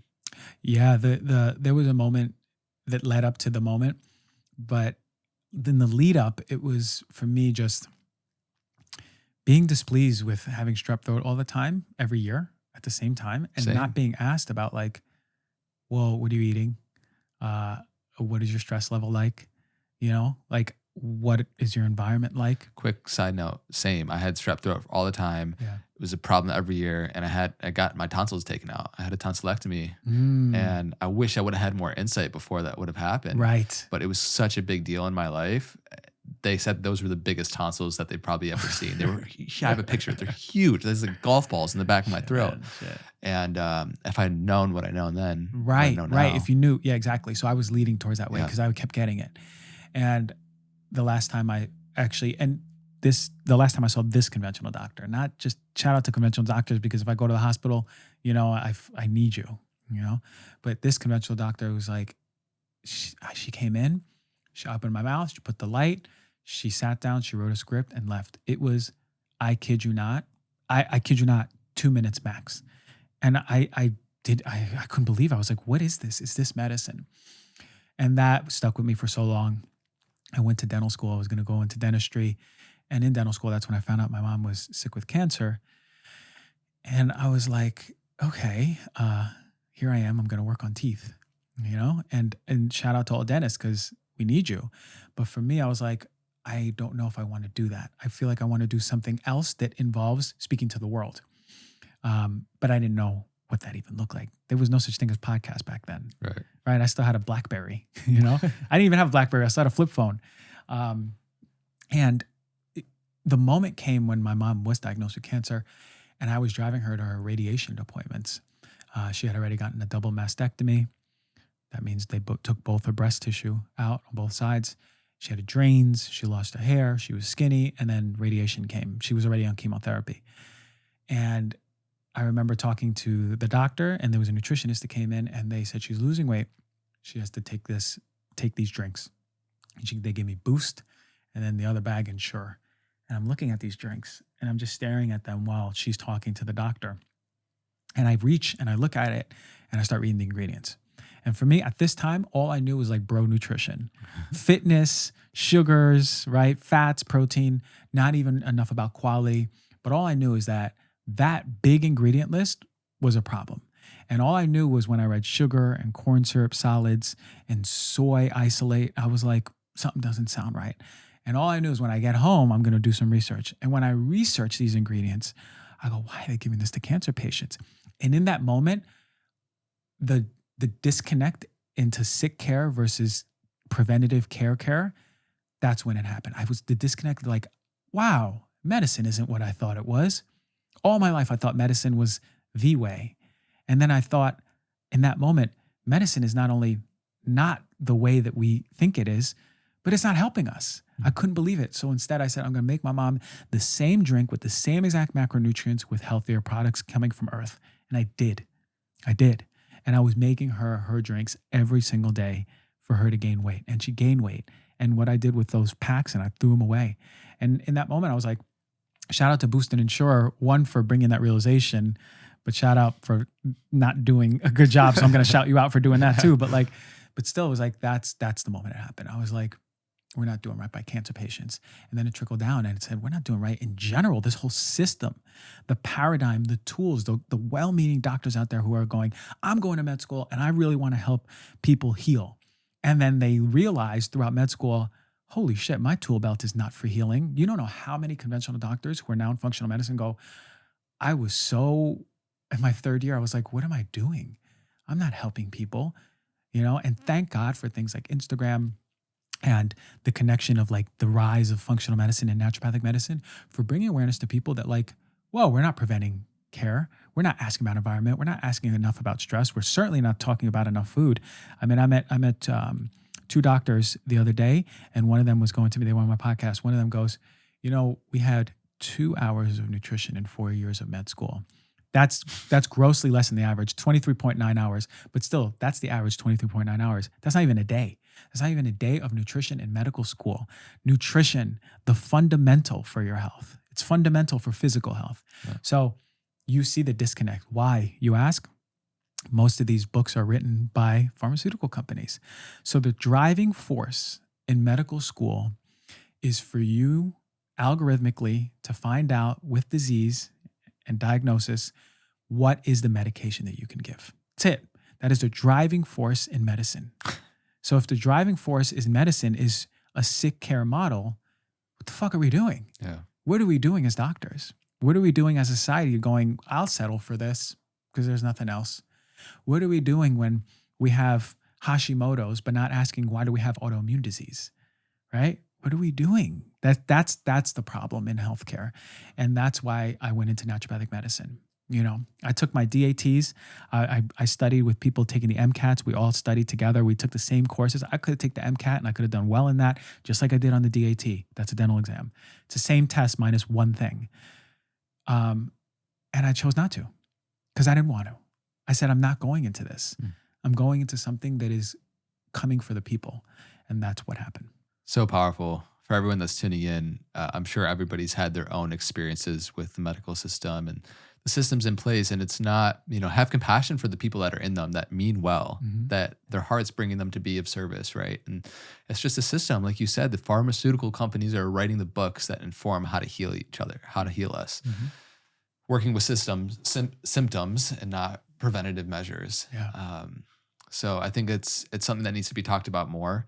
And I think with the advent of social media and how interconnected we are, like you said, it's coming to light. A lot of people are waking up to it. They're seeing the hypocrisy with even just the things that have happened with COVID and people pushing different medications and various different things. It's truly mind-boggling. Like, yeah, and mind you, like there is an absolute place. I will not argue for medications. They will save lives, and this is not what I'm trying to say. And I think I made it pretty clear. And medications will help, but you can take a meditation. You need meditation too. You can take a medication, but you have to ask yourself, is this the be all end all, or why aren't we getting to the root of the why? Right? Because there's a lot of medications that are given to you like candy that are not addressing the root cause. And there are herbs that do the same exact thing, if not better. Yeah. There are agents that do the same thing, if not better, vitamins, minerals, right? Orthomolecular, or just all of these products that are out there for us that we can do for ourselves and food. But really, it's deeper than that. It's like, what about all the things we talked about on the physical level? First of all, are you doing those? And if you are on a medication, you have to be doing those. Yeah. So then the goal being, the best doctors out there are the ones who give the medication, or not give the medication, but the best doctors who give the medication, they go, okay, now here's a plan to get you off of this. Yeah. That's the best way a doctor should be practicing, right? Here's the plan. I'm giving you medication. Here's the plan for in 3 months from now for you to not use this anymore. Ask yourself if your doctor has done that to you. If you've been on medication for a long time, ask yourself, what is your doctor not addressing? Because they're certainly not addressing something. Yeah, that's so important. I think you touched on it great, and it is important to give the credit to how the system does certain things right. But you see so many stories where it's 2 minutes in, prescription, you're out, take this drug, just take it forever, you'll be fine. Yeah. You won't be fine, okay? You're going to have a lot of other issues that come up. And like I said, for acute injuries, very important. I cut my hand a few weeks ago, had to go to urgent care, got 8 stitches, great. So thankful for that system. For chronic conditions, for long-term health, it ain't it, Chief. It ain't it, Chief. It ain't it, Chief. Absolutely. All right. As you go, like the physical is super important. Just equally as important is the mental, spiritual, physical side, emotional side of things, because you can do, quote unquote, all the things right. You can go on the walks, you can eat the right healthy food, you can get sauna cold plunge, you can get the right light exposure. Yet there are many different psychosomatic elements to becoming a healthy individual, to healing yourself. We could literally do an 8-hour podcast on each of these different topics. But just touch on a few in terms of the mental, emotional side of things. The subconscious programs that we hold in life that keep us in our inauthentic self, playing as a secondhand version of somebody else. We're walking around as in somebody else's ideas of who we think we should be, from our family to societal conditioning. And you can get all of the physical health things right, but if you do that and don't look at your mind, you're going to become the best version of a small, limited version of who you could be. Mm-hmm. And so it's really important to take a look at, and there are many different modalities, from various types of therapy to taking in content, to emotional release, to the rise of psychedelic medicine, to gain insight into awareness of what are these different programs and stories that we hold within ourselves that are keeping us stuck. So you've been on an amazing journey recently, going on to Portugal to learn emotional release. And so let's touch on this. This is a big umbrella of information that we could cover as well, but it's so vitally important. Yeah, and this is us going deeper, right? And we can do all the physical things if we're carrying around these repressed emotions, which we've been holding in since childhood. Then what are we doing for our true health, right? Because a lot of us will never feel good in our bodies if we're just eating well and working out and doing sauna and cold plunge, but holding in grief or anger or shame, guilt, right? And we know when we feel it. It's the same feeling as like, you putting on a shoe and it fits, but there's like a tiny little pebble in there, and you're like, oh, I could walk, but it's just uncomfortable. Right. What about when you're walking for miles and miles and miles and miles and miles, and all of a sudden your foot starts blistering? It's the same feeling. And we all know it, whether or not we do subconsciously or consciously bring energy to it. We subconsciously are holding in those deep emotions. So the question is like, okay, like how do we get in touch with those? And a lot of us experience what we call those superficial emotions. I call them Wednesday afternoon emotions, right? Like we are comfortable with the emotions that we deem lovable, right? I can get like fired up and I can get angry. I can even cry, a little more uncomfortable, but it's lovable to me, right? Mm-hmm. Society accepts it. It's okay. I've convinced myself that a man can cry. When I was younger, I didn't, but I have my emotional set that I'm comfortable with. Then I have these protectors that often show up to protect me from the emotions that are deeper, the emotions which I haven't shown in 25, 30 years, the emotions that parents, teachers, society, partners, and myself have deemed unlovable. If you show this emotion, you won't be accepted by society. You won't be accepted by your parents. You won't be accepted in this relationship, and you certainly won't be accepted by yourself. And those are the emotions that are driving our experience, our human experience. Why? We know how to heal from a cut, right? We don't even really think much. We just expect our cut. We expect your cut on your finger to heal. And it did. But it's not like every day you're like, oh, there's my platelets at play. There's the matrix being built. There's the scab. I feel it being, we just expect it, right? Yeah. And that's the intelligence of the system. So too does our body know how to heal intelligently from emotional wounds.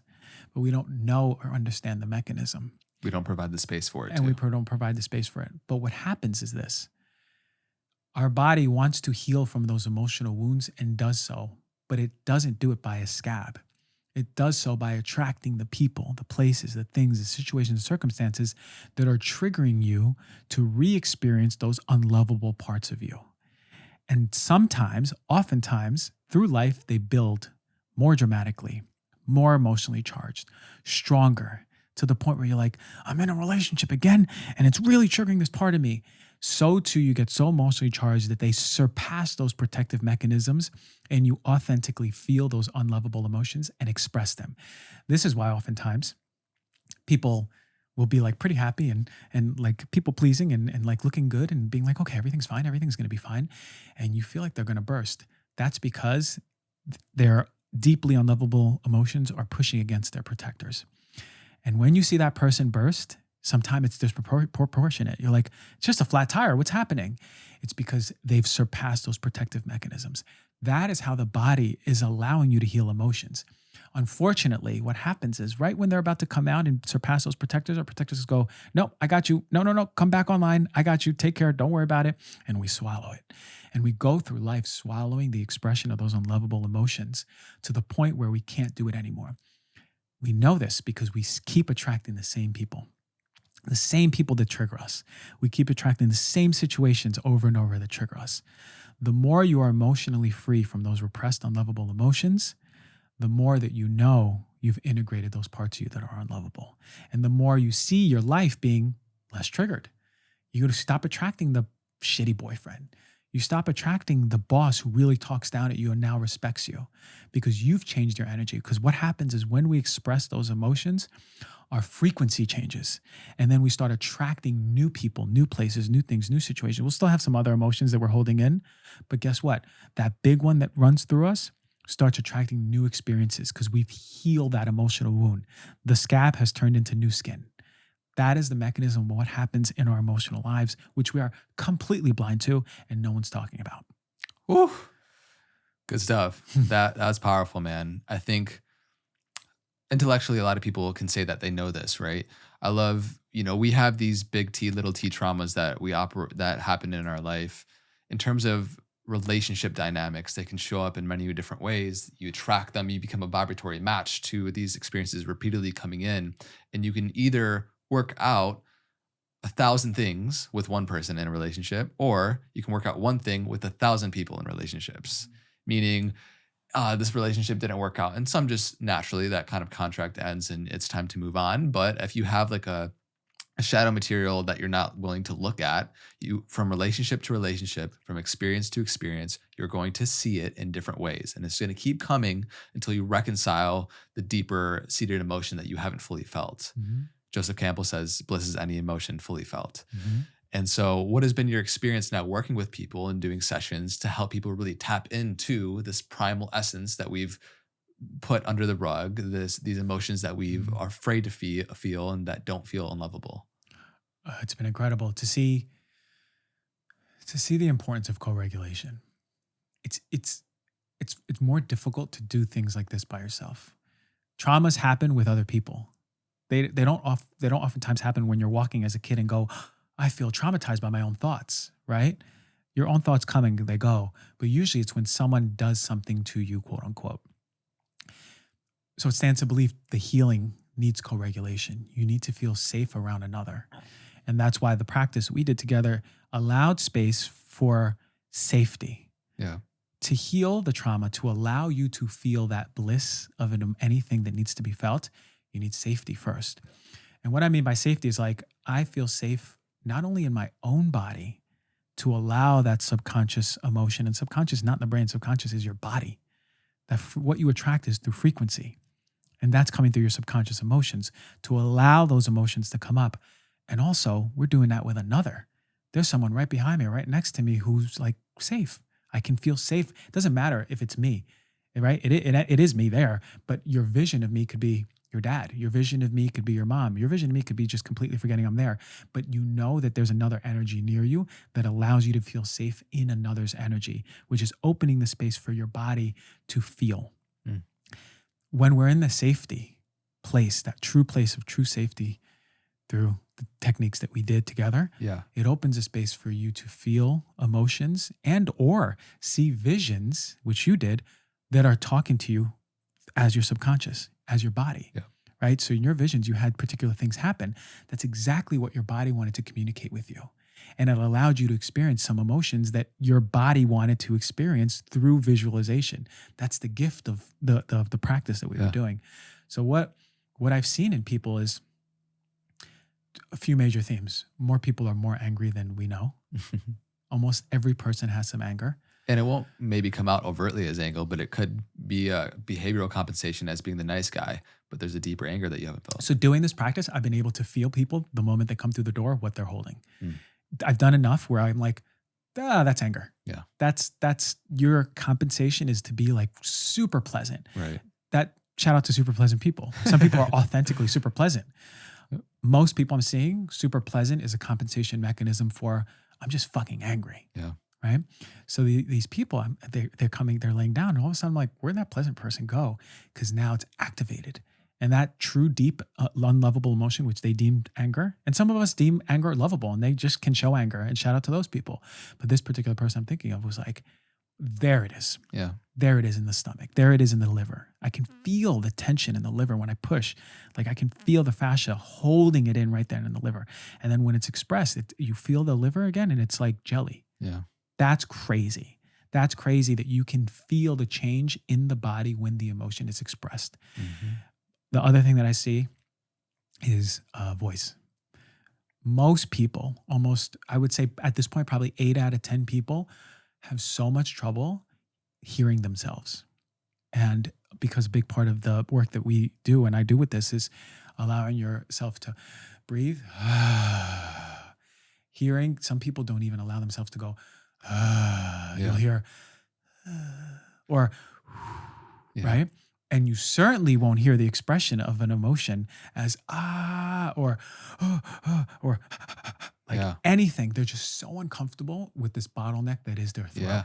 And you just in the way that you like express that shallow exhale.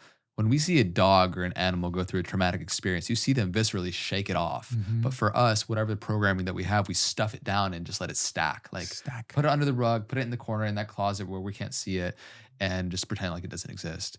But you creating a space where people can really just be and allow what needs to come up and to listen. So much healing comes from that. Yeah. And that's the thing. It is exactly what your body needs to express in that moment in time. Right. So for some people, a lot of people, they're not ready to get in that unlovable emotion. And we just go through the Wednesday superficial emotions. They cry, they'll sob some more, they'll get a little angry, and then they're done for the session. I go, okay, we did it. Now you need to come back for another, because oftentimes what happens after those, their protectors come in. You don't know how many people I've seen, especially women, because I see a lot of women come in, they're hyperventilating. And I'm like, oh, there it is. It's coming. The process is happening in the body. And then they'll take a deep breath and then they'll stop. They'll stop the hyperventilating, stop the crying. And then to them, they're like, okay, now I've gotten through this. But in reality, what happened is the protector goes, I got you. You're not safe to express. Even though we've created so much safety in the body, see how deep this habit of protecting yourself happens, where they go, I got you, and they stop the hyperventilating. But the people who do allow that process to happen, holy shit. When that process reaches their throat and they start expressing with sound, the house shakes. But they come out of it, you even see they engage with you differently. Their eyes engage with you differently. Yeah. Their nerves in their face are so much more relaxed. Their face is more relaxed. They feel like a new person. Why? Because they completed their re-meeting of themselves as that emotion. It's like, this is what I say. It's like there's a piece of me stuck by a string to my stomach, and it's in this closet, right? And I'm walking around my house for 38 years and washing the dishes, watching Stranger Things on Netflix, eating my food, having housewarming parties, living life.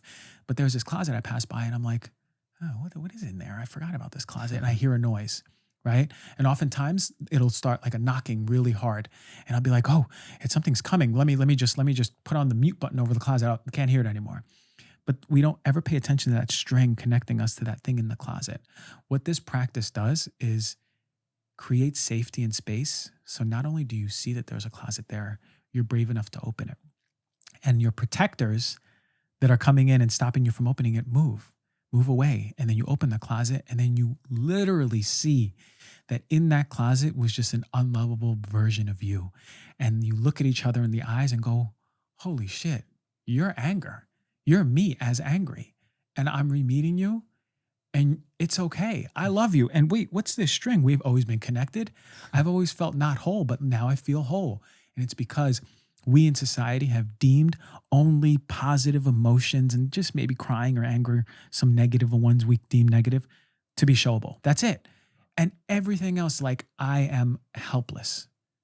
Like, how many people have you heard on the floor to their knees feeling, I'm helpless. I don't know what to do. I just don't know. I feel helpless. How many people have you heard say, I feel shame. I feel really shameful that I thought about that. How many people have you really felt grief from the pits of their stomach, from the bowels of hell, right. Grief? No one really goes there, right? Why? Because those are unlovable emotions, unfortunately, for most of society. And imagine re-meeting those emotions. And you go, wait, I can be all that. And guess what that is? That's unconditional love. Yeah. Unconditional love is a container for all the positive and the negative emotions that you deem lovable and unlovable, and being able to authentically express them for yourself, and allowing people, this is how you love another, allowing people to express those things within themselves. That is how you love someone. So powerful. The visual I get is, unless we shed awareness on these parts of ourselves, there is an element where it feels energetically parasitical. It's almost like you have a leech on yourself that's sucking energy from you. Life force energy is being drained without you even knowing it. After a certain amount of time, you don't even notice that a leech is there. Until you pull it off, it's painful at first when you rip it off. But then you have so much more energy when you have a leak that is now filled, or a hole in the bucket that's been patched. Right, exactly. That is the best way to put it. Because the girl who came in and said, I don't cry, I haven't cried in 20 years. This is what she said to me. Young girl. I was like, how old are you? She's like, oh, I'm 30. I was like, okay, you haven't cried since you were 10. I was like, could it be the story is, it's not, I don't cry. It's, I don't cry because I don't want to feel the emotions that are under those tears. Yeah. Right? Literally in an hour, she cried like a mom who just found her child dead. Wow. Like this wasn't like crying. This was like 1991 tears that are ripping through her. Yeah. But when she sat up, she didn't even need to say a word. She looked like a more complete version of herself, because it was, all I felt in her energy and her face was acceptance. Like, I cry. I am sad, right? I am angry. And allowing that to be a part of you is the most beautiful thing, because that's the energy that you're reconnecting with. Yeah. You don't have to hold down that proverbial beach ball underwater anymore. I love You're that. like, fuck this. I'm angry. Yeah. But guess what? I'm also joyous and happy and loving. I'm actually really in grief. I'm actually really helpless. I am helpless, but I am motherfucking loving and joyous too, and peaceful. You see what I'm saying? Like, the polarity is you. You're not just the positive. Yeah.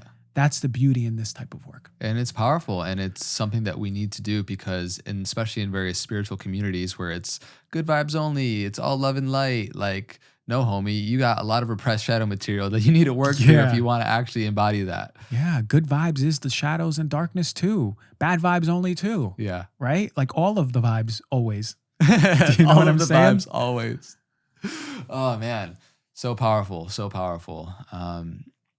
Thank you for bringing a holistic understanding to what it means to heal thyself, because so many people that are doing the good work maybe go narrow vision on just one. And when you can have a holistic understanding of the mental, physical, spiritual elements of how it all contributes to being a healthy individual, you become somebody that's immensely capable to actually helping people physically get results and change in real time. Yeah. So I love the session that we did in preparation a few days ago. I came in for an emotional release session.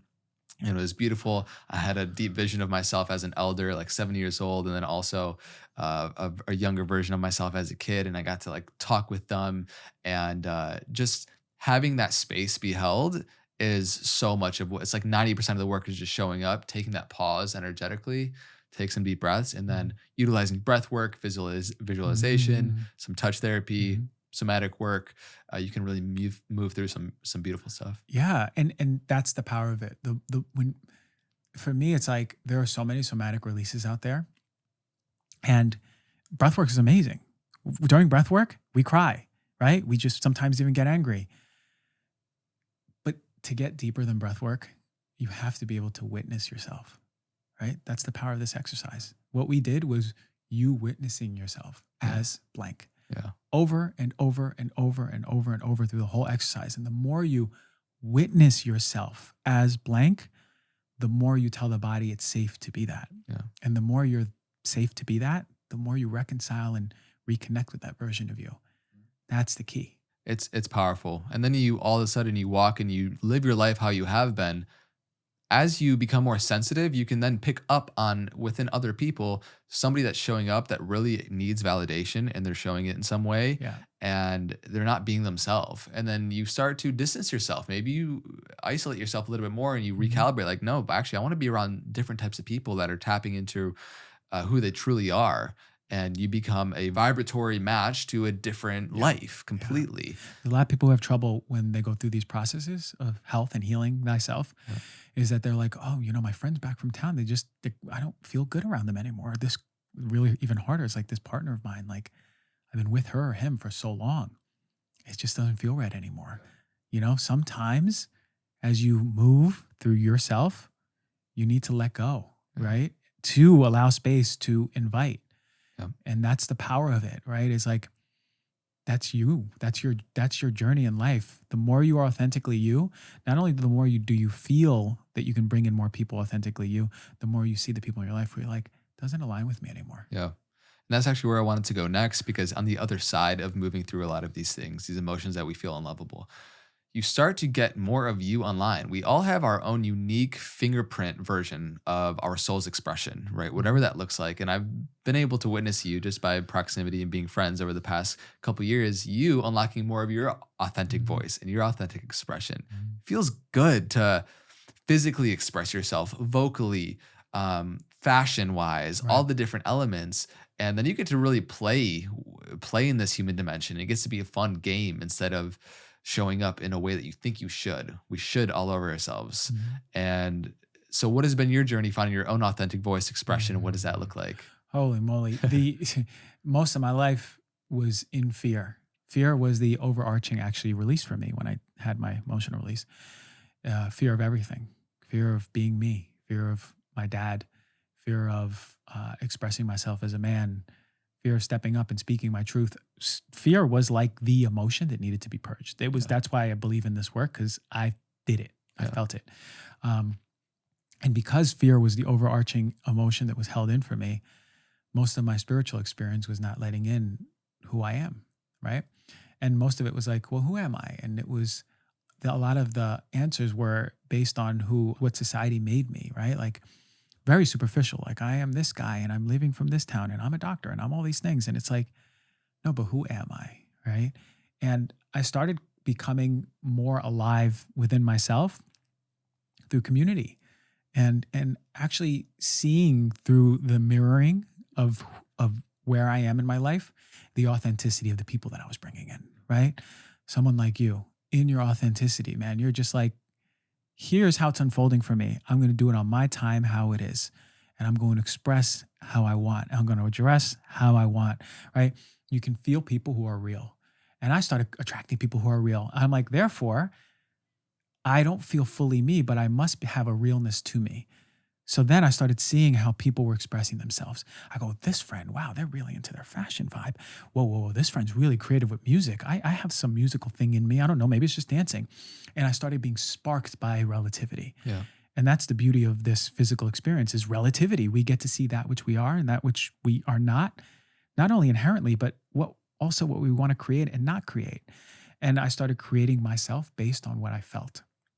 And much like a machine remembering like, oh, I am like learning about itself through others and through experience, I started really feeling into like, what is authentic for me? And I was like, you know what?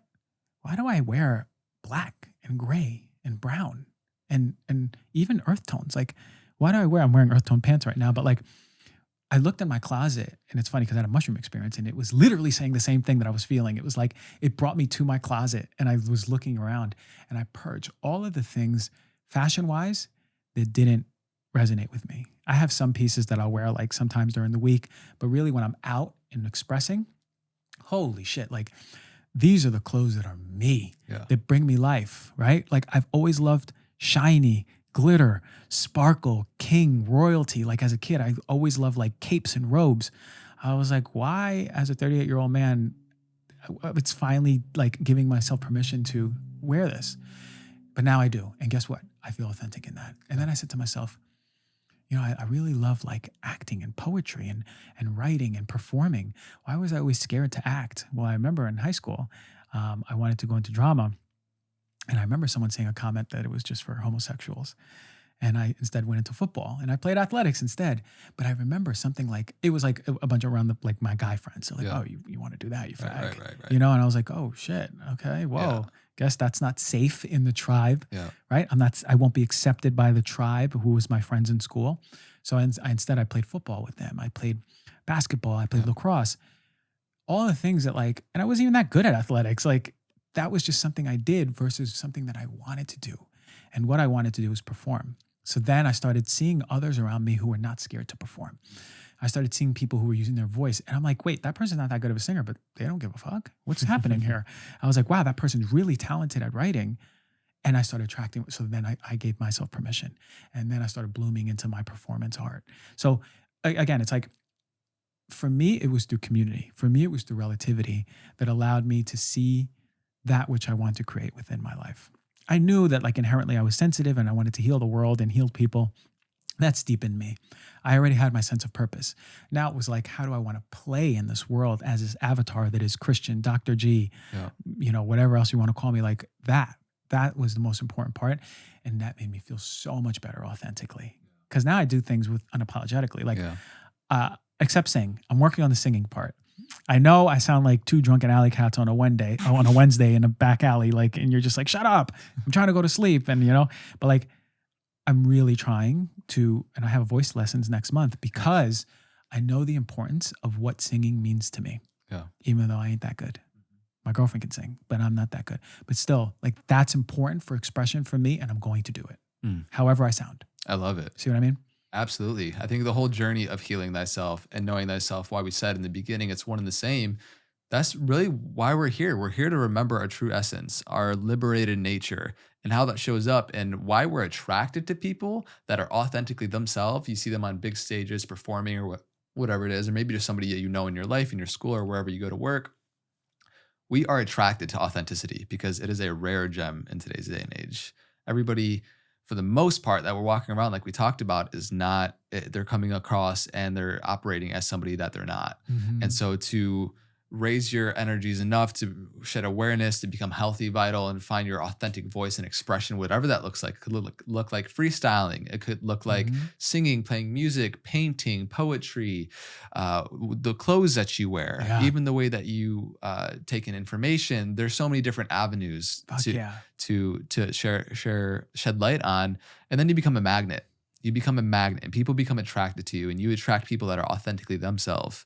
And this is, with this whole thing, and we've been blending into like the spiritual side of things, but then you start to attract community and tribe that are a match to you energetically. And these are things that maybe not as much as the physical of what we touched on are quote unquote quantifiable, saying, hey, you eat more blueberries, you'll get more XYZ nutrients, vitamins, minerals. But the felt experience is still very much there. I can't put into words how much community has brought into my life. I can't say that it's filled this one bucket, but I know how important it is for me and how good it feels. We are hardwired to belong and to be in tribe and to have authentic connections. And when we're starving that part of ourselves, we are going to feel starved, plain and simple. And so how important has community been to you? It's been everything, man. It's a pillar of health. I'm writing a book. It's coming out end of next year. And one of the pillars is community. One of the pillars is social connection. Yeah. And we're hardwired for it. It actually is the reason why we can feel safe, right? We feel safe. That's why through this emotional release, it's co-regulation. We feel safe with people. We need to feel safe with people first and foremost. If we want to digest our food, we got to feel connected to the food, look around, feel safe in the environment. But most of all, we have to feel safe around people. If we're out to eat and we can connect with our food and actually like tune in with the people around us, we have to feel safe with everyone else around us too. Look, who's that stranger walking in? Oh my God, no, I don't, that person looks suspicious. Okay, I feel safe with you though. No, we have to feel safe all around as a community. Yeah. If we look at the meta part of healing, it's like communal and then global. Yeah. And all are just integral layers of us. It's all the same. It's just like saying like cells, organs, right? Systems. It's all the same. It also spirals upwards and goes community, globe. They're just holographic versions of the same thing, So it stands to believe the more we heal ourselves, the more we heal our community, the more we heal the globe. Yeah. But we need to heal ourselves first. And that's why the authenticity piece is the fountainhead of healing. It is to authentically be us, we have to become aware of our subconscious emotions, what's holding us back, right? And to reconcile those emotions, you allow space to express yourself more truly. To express yourself more truly, you need to embody who you are. Well, who the hell are you? Well, your anger, your happiness, your peace, your shame, your helplessness, your envy, your everything. The more we allow that bliss of what you said, the quote of who we are, the more we can step to authentically embodying that. And the more we authentically embody that, the more we are unconditional love. The more we are unconditional love, the more we're walking around earth reminding people of who they are. And the more we're doing that, the more we start healing our community and our globe. That is our God-given right to embody who we are. That's why we're here. Yeah. Otherwise, we'd be in the spiritual realm and I'd be floating to you and be like, hey, Andre, I'm love. And you're like, I'm love. And then we're just love. No, we're here to embody who we are in the physical form through relativity, going, I am not that, therefore I am this, and reminding others authentically, through authenticity of who they are. And they go, I'm triggered by Andre being so grounded and peaceful all the time, man. Why is he just not like more emotional and yelling all the time? Well, because Andre's done work and grounded himself and found peace and patience and, the love for himself. Oh, maybe I'm not triggered. Maybe I just see myself in Andre. Maybe Andre is reminding me of that which I need to integrate into myself, right? To really embody who I am so I can start reminding others back home in Nebraska who they are, right? This is what we're here to do, to embody with our own special gifts. Your propensity for groundedness is more than mine. I'm a little bit more kooky and all over the place, right? But we have propensity for gifts of how we show up and what our really strong, attractive points are. And that's what we're here to do, man. And it's like, if I can be here and inspire people through words, through that being my gift of how I put words together and how I flow with words and rapping and maybe performing, and trigger someone go, I'm triggered by a Christian wearing a kimono and a crazy hat. And what colors is that? Is he even straight? Is he gay? What's going on? Like, or just being like, I'm fucking attracted to this thing. Whatever he's doing here, I want more of that. Yeah. Right? Through my gifts, I'm attracting certain people. Through your gifts, you're attracting certain people. Yeah. But Jesus Christ, what we're here to do is just be that love that we are. That's it. The whole expanse of who we are. Imagine the world embodying who they are without any apology, where we would be, right? I'm a writer. I like to build gyms. I like to dance. I like to sing. Imagine the world where people were just being themselves. Jesus, like stop doing and just being who they are. Yeah. World would be different in the snap of a finger. It's so beautiful. Beautifully put, man. I think that we're getting closer. We've been going for I don't know how long. It's been great. Also, another thing that I just want to touch on is like how important it is to find what that is for you, finding your purpose and finding your mission in life to like draw you out of bed in the morning and have something that you're excited about. Because spiritually, you're going to feel just caged in and suffocated if you're not waking up and being able to go into something that you're excited for. Mm-hmm. Now, this is a big topic, and it's important to have compassion and patience for ourselves on our path, right? There's been many times in my life where I've been lost. I didn't know what I wanted to create. I didn't know I wanted to start a podcast called Know Thyself and have these conversations at a deeper level. I felt the essence of seeking and curiosity that was always there. But there was many times where I was doing things and affiliated with people and doing businesses that were not in my highest excitement. They were not truly what I felt like the world needs, and I wasn't utilizing my skill sets. It's so important, and I love the Japanese term most people have kind of probably heard by now is ikigai, which is the 4 kind of contributing factors to really finding your purpose and your true higher calling in life, which is, can you find something that you're good at, that you enjoy doing, that the world needs, and that you can get paid for. Mm-hmm. And if you can find something that in that kind of Venn diagram crossover has all those different elements, you're going to be able to show up in the world fully alive. We need more people that are just fully alive in what they're doing and in the way that you're speaking to. So it's a process. It's a journey. It's important to have patience and to inquire, self-inquiry, finding silence, get into a quiet place as much as you can to see what are the things that I really like. Maybe you just haven't tried enough things. But once you start going on this journey, you start discovering more parts of yourself, and then you get to share yourself. So much in my journey of finding myself has now been in the sharing of myself. Coming onto this podcast, coming onto more forms of expression, I'm discovering like, hey, I really love this. I really like doing this. I'm going to keep on pulling that thread more and more. And then you get closer into this place of that center of the ikigai where you're like, wow, I'm living my purpose. Mm-hmm. And to be able to say that, to mean it, and to feel that peace within yourself is one of the most rewarding parts that you can get to on your journey. Exactly, man. And then once you hit that, you feel like the feel good guy, not the icky guy, right? Like you're just like, I hit it, right? Yeah. It's like,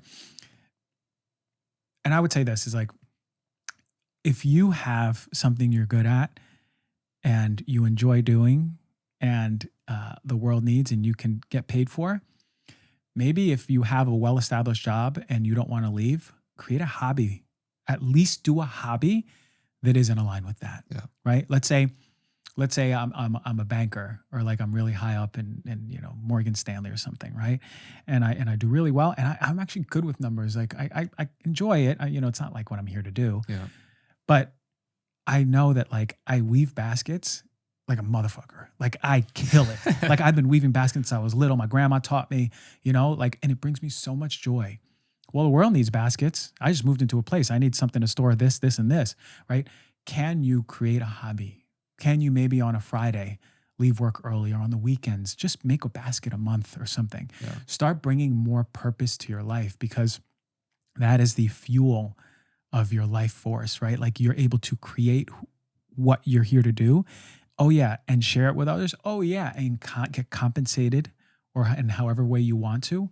That's a gift. Yeah. And the compensation, that'll kind of just take care of itself. Whatever you find mastery in.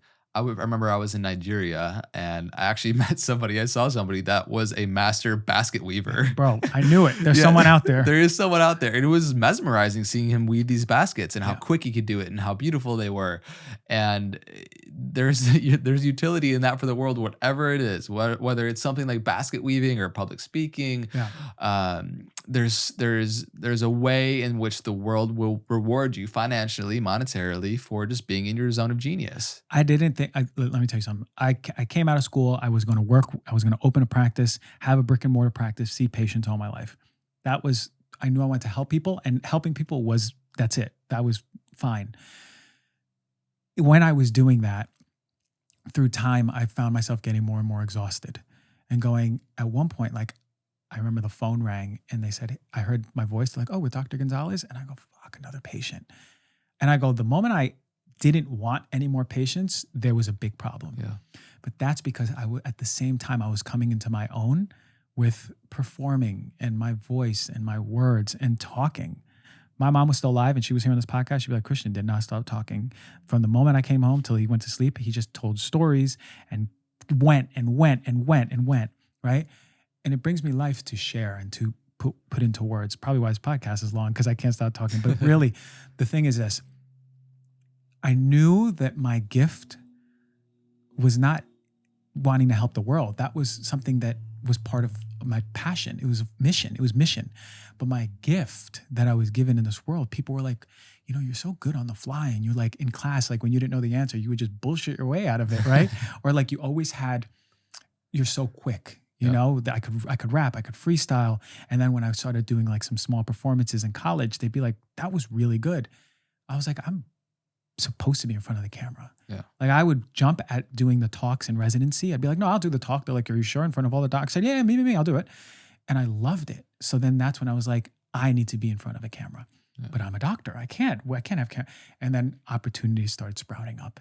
And then the fear of like, how am I going to make money doing this? How am I going to make money being in front of camera? Because this is a time when there was like some podcasts or some content coming out with it. Like it wasn't like how it is. And then like you said, it just fell into place. And now for me, I make like triple of what I would make as a doctor. That's crazy. Yeah. That's crazy. And all I'm doing is something that is easy for me. That's our opportunity to make more money than you can ever think of that you can be making, because you are in your zone of genius, sharing it with the world with purpose and service. That's the key. Yep. You have to be serving others and your gifts. And the irony is that we all have gifts that serve others. Yep. We all have gifts that serve the world. The question is, what is your gift? And it's probably the thing that people have told you throughout your life. And you're like, what? That's just like regular easy for me. But it's not easy for everyone else. And that's the gift. Yeah. And it's powerful to also ask the people in your life. That's a good measuring stick. Text the 10 or 5 most people that are closest to you that know you the most in life and ask them, hey, what do I do better than anybody you know? What do you feel like is my unique gift? Good. Get those reflections in. And then you start to pull on that string.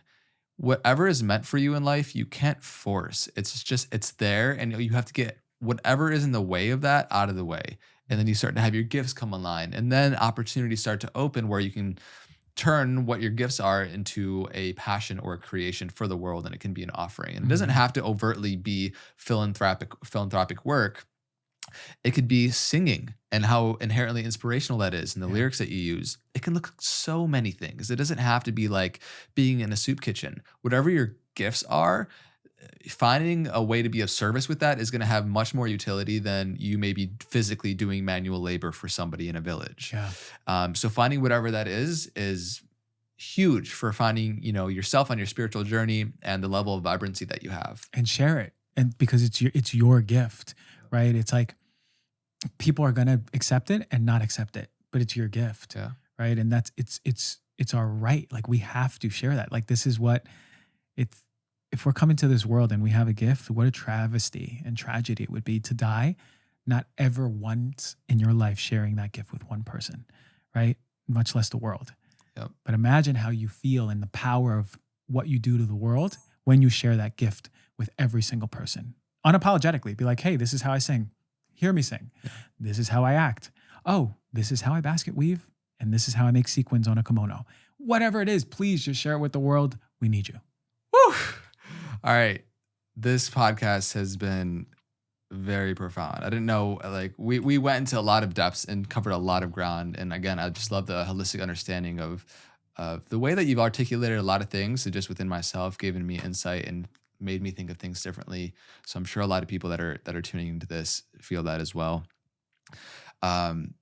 we probably should do another podcast at a certain point, because we can keep going, but I feel that we've covered a lot of ground, a lot of material for people to digest. They could probably chunk this up into a couple sittings. They could probably rewatch this and get something new every time for multiple listens and watches. So we covered a lot of the physical ground of what it means to be healthy, to move, to expose yourself to nature, to release the emotional ties that we have within ourselves, and to find a real spiritual calling, and how all of them are really proper ingredients for us to blossom in life. If you give a plant the right nutrients, the right amount of sunlight, the right amount of water, it's going to blossom to its full potential. So you don't need to, create all this unnecessary stress and anxiety saying, what is my purpose? I want to fulfill my potential. Just give yourself the right ingredients. And we covered a lot of what those are today. Is there anything else that's on your heart that you would like to share today? Yeah, I don't know. What's coming up is just really take a moment to breathe. A lot of us are really running around and holding in our stomachs and just breathing from our chest. Just take a moment to breathe. We did it before the show, and maybe putting in a practice where you can, park at the meter before you go into a place. Just go, okay, hold on. 2 minutes. Just breathing will completely change your nervous system, anxiety, mood disorders, your connection to yourself, your connection to others. It is like the most accessible gift that we have is just to breathe. So make sure you're just breathing, however it is. Just breathe into your stomach and let it out. Yeah. So much of the stuff we start holding on to, easy stuff. I love that. I think that's probably the biggest thing that you could do to change your state in the moment. Take a deeper breath, take a longer breath, hold on the inhale, hold on the exhale, really reset your nervous system. Yeah. Bro, thank you so much for coming on the show. First off, before we close out, just where can people find you? People for sure, I'm sure, have been loving the information that they've been getting and can really feel who you are and how you're showing up in the world. So where can people get more, Dr. G? This is Heal Thyself is the podcast, and the Instagram is at Dr.Gonzalez, Gonzalez at the end, doctor spelled out. And, I'm sometimes on the podcast circuit. Sometimes I'm going into my cave again, you know what I mean? But we have a book coming out next year, pretty much on all these things, free interventions that get you back to your nature, with the fountainhead being your authenticity and emotional expression. And we have a few, I'm seeing emotional release clients. Those are booked out, but you can look on my bio if you want to come. There's some small appointment openings, but yeah, man, it's a matter of I'm open to how everything unfolds. I'd love to have a show, travel the world, experience things. But you taught me patience. So in due time, as things unfold, I'm happy exactly where I am, to be honest. I love that. Thank you. As you've taught me many things. For everybody that's been listening today, just thank you. Thank you for going on your own journey, for honoring your path to heal thyself, to know thyself. The world desperately needs more people following this path. And so if you made it to the end of this podcast and you listened to the whole thing, congratulations. That's amazing. I would love to know if you did. And if you did, if you're watching this on YouTube, put it in the comments below. Reach out on socials. We'd love to see. There'll be plenty of clips. We have a YouTube, a Know Thyself Clips channel where we chop all the, this long form podcast into, short snackable pieces of 30, 60 second, 5 minute, 10 minute pieces of content where you can go and so check that out. Links are in the description, as well as everything where you can find Dr. G will be linked below. Thank you. Until next time, be well. Blessings.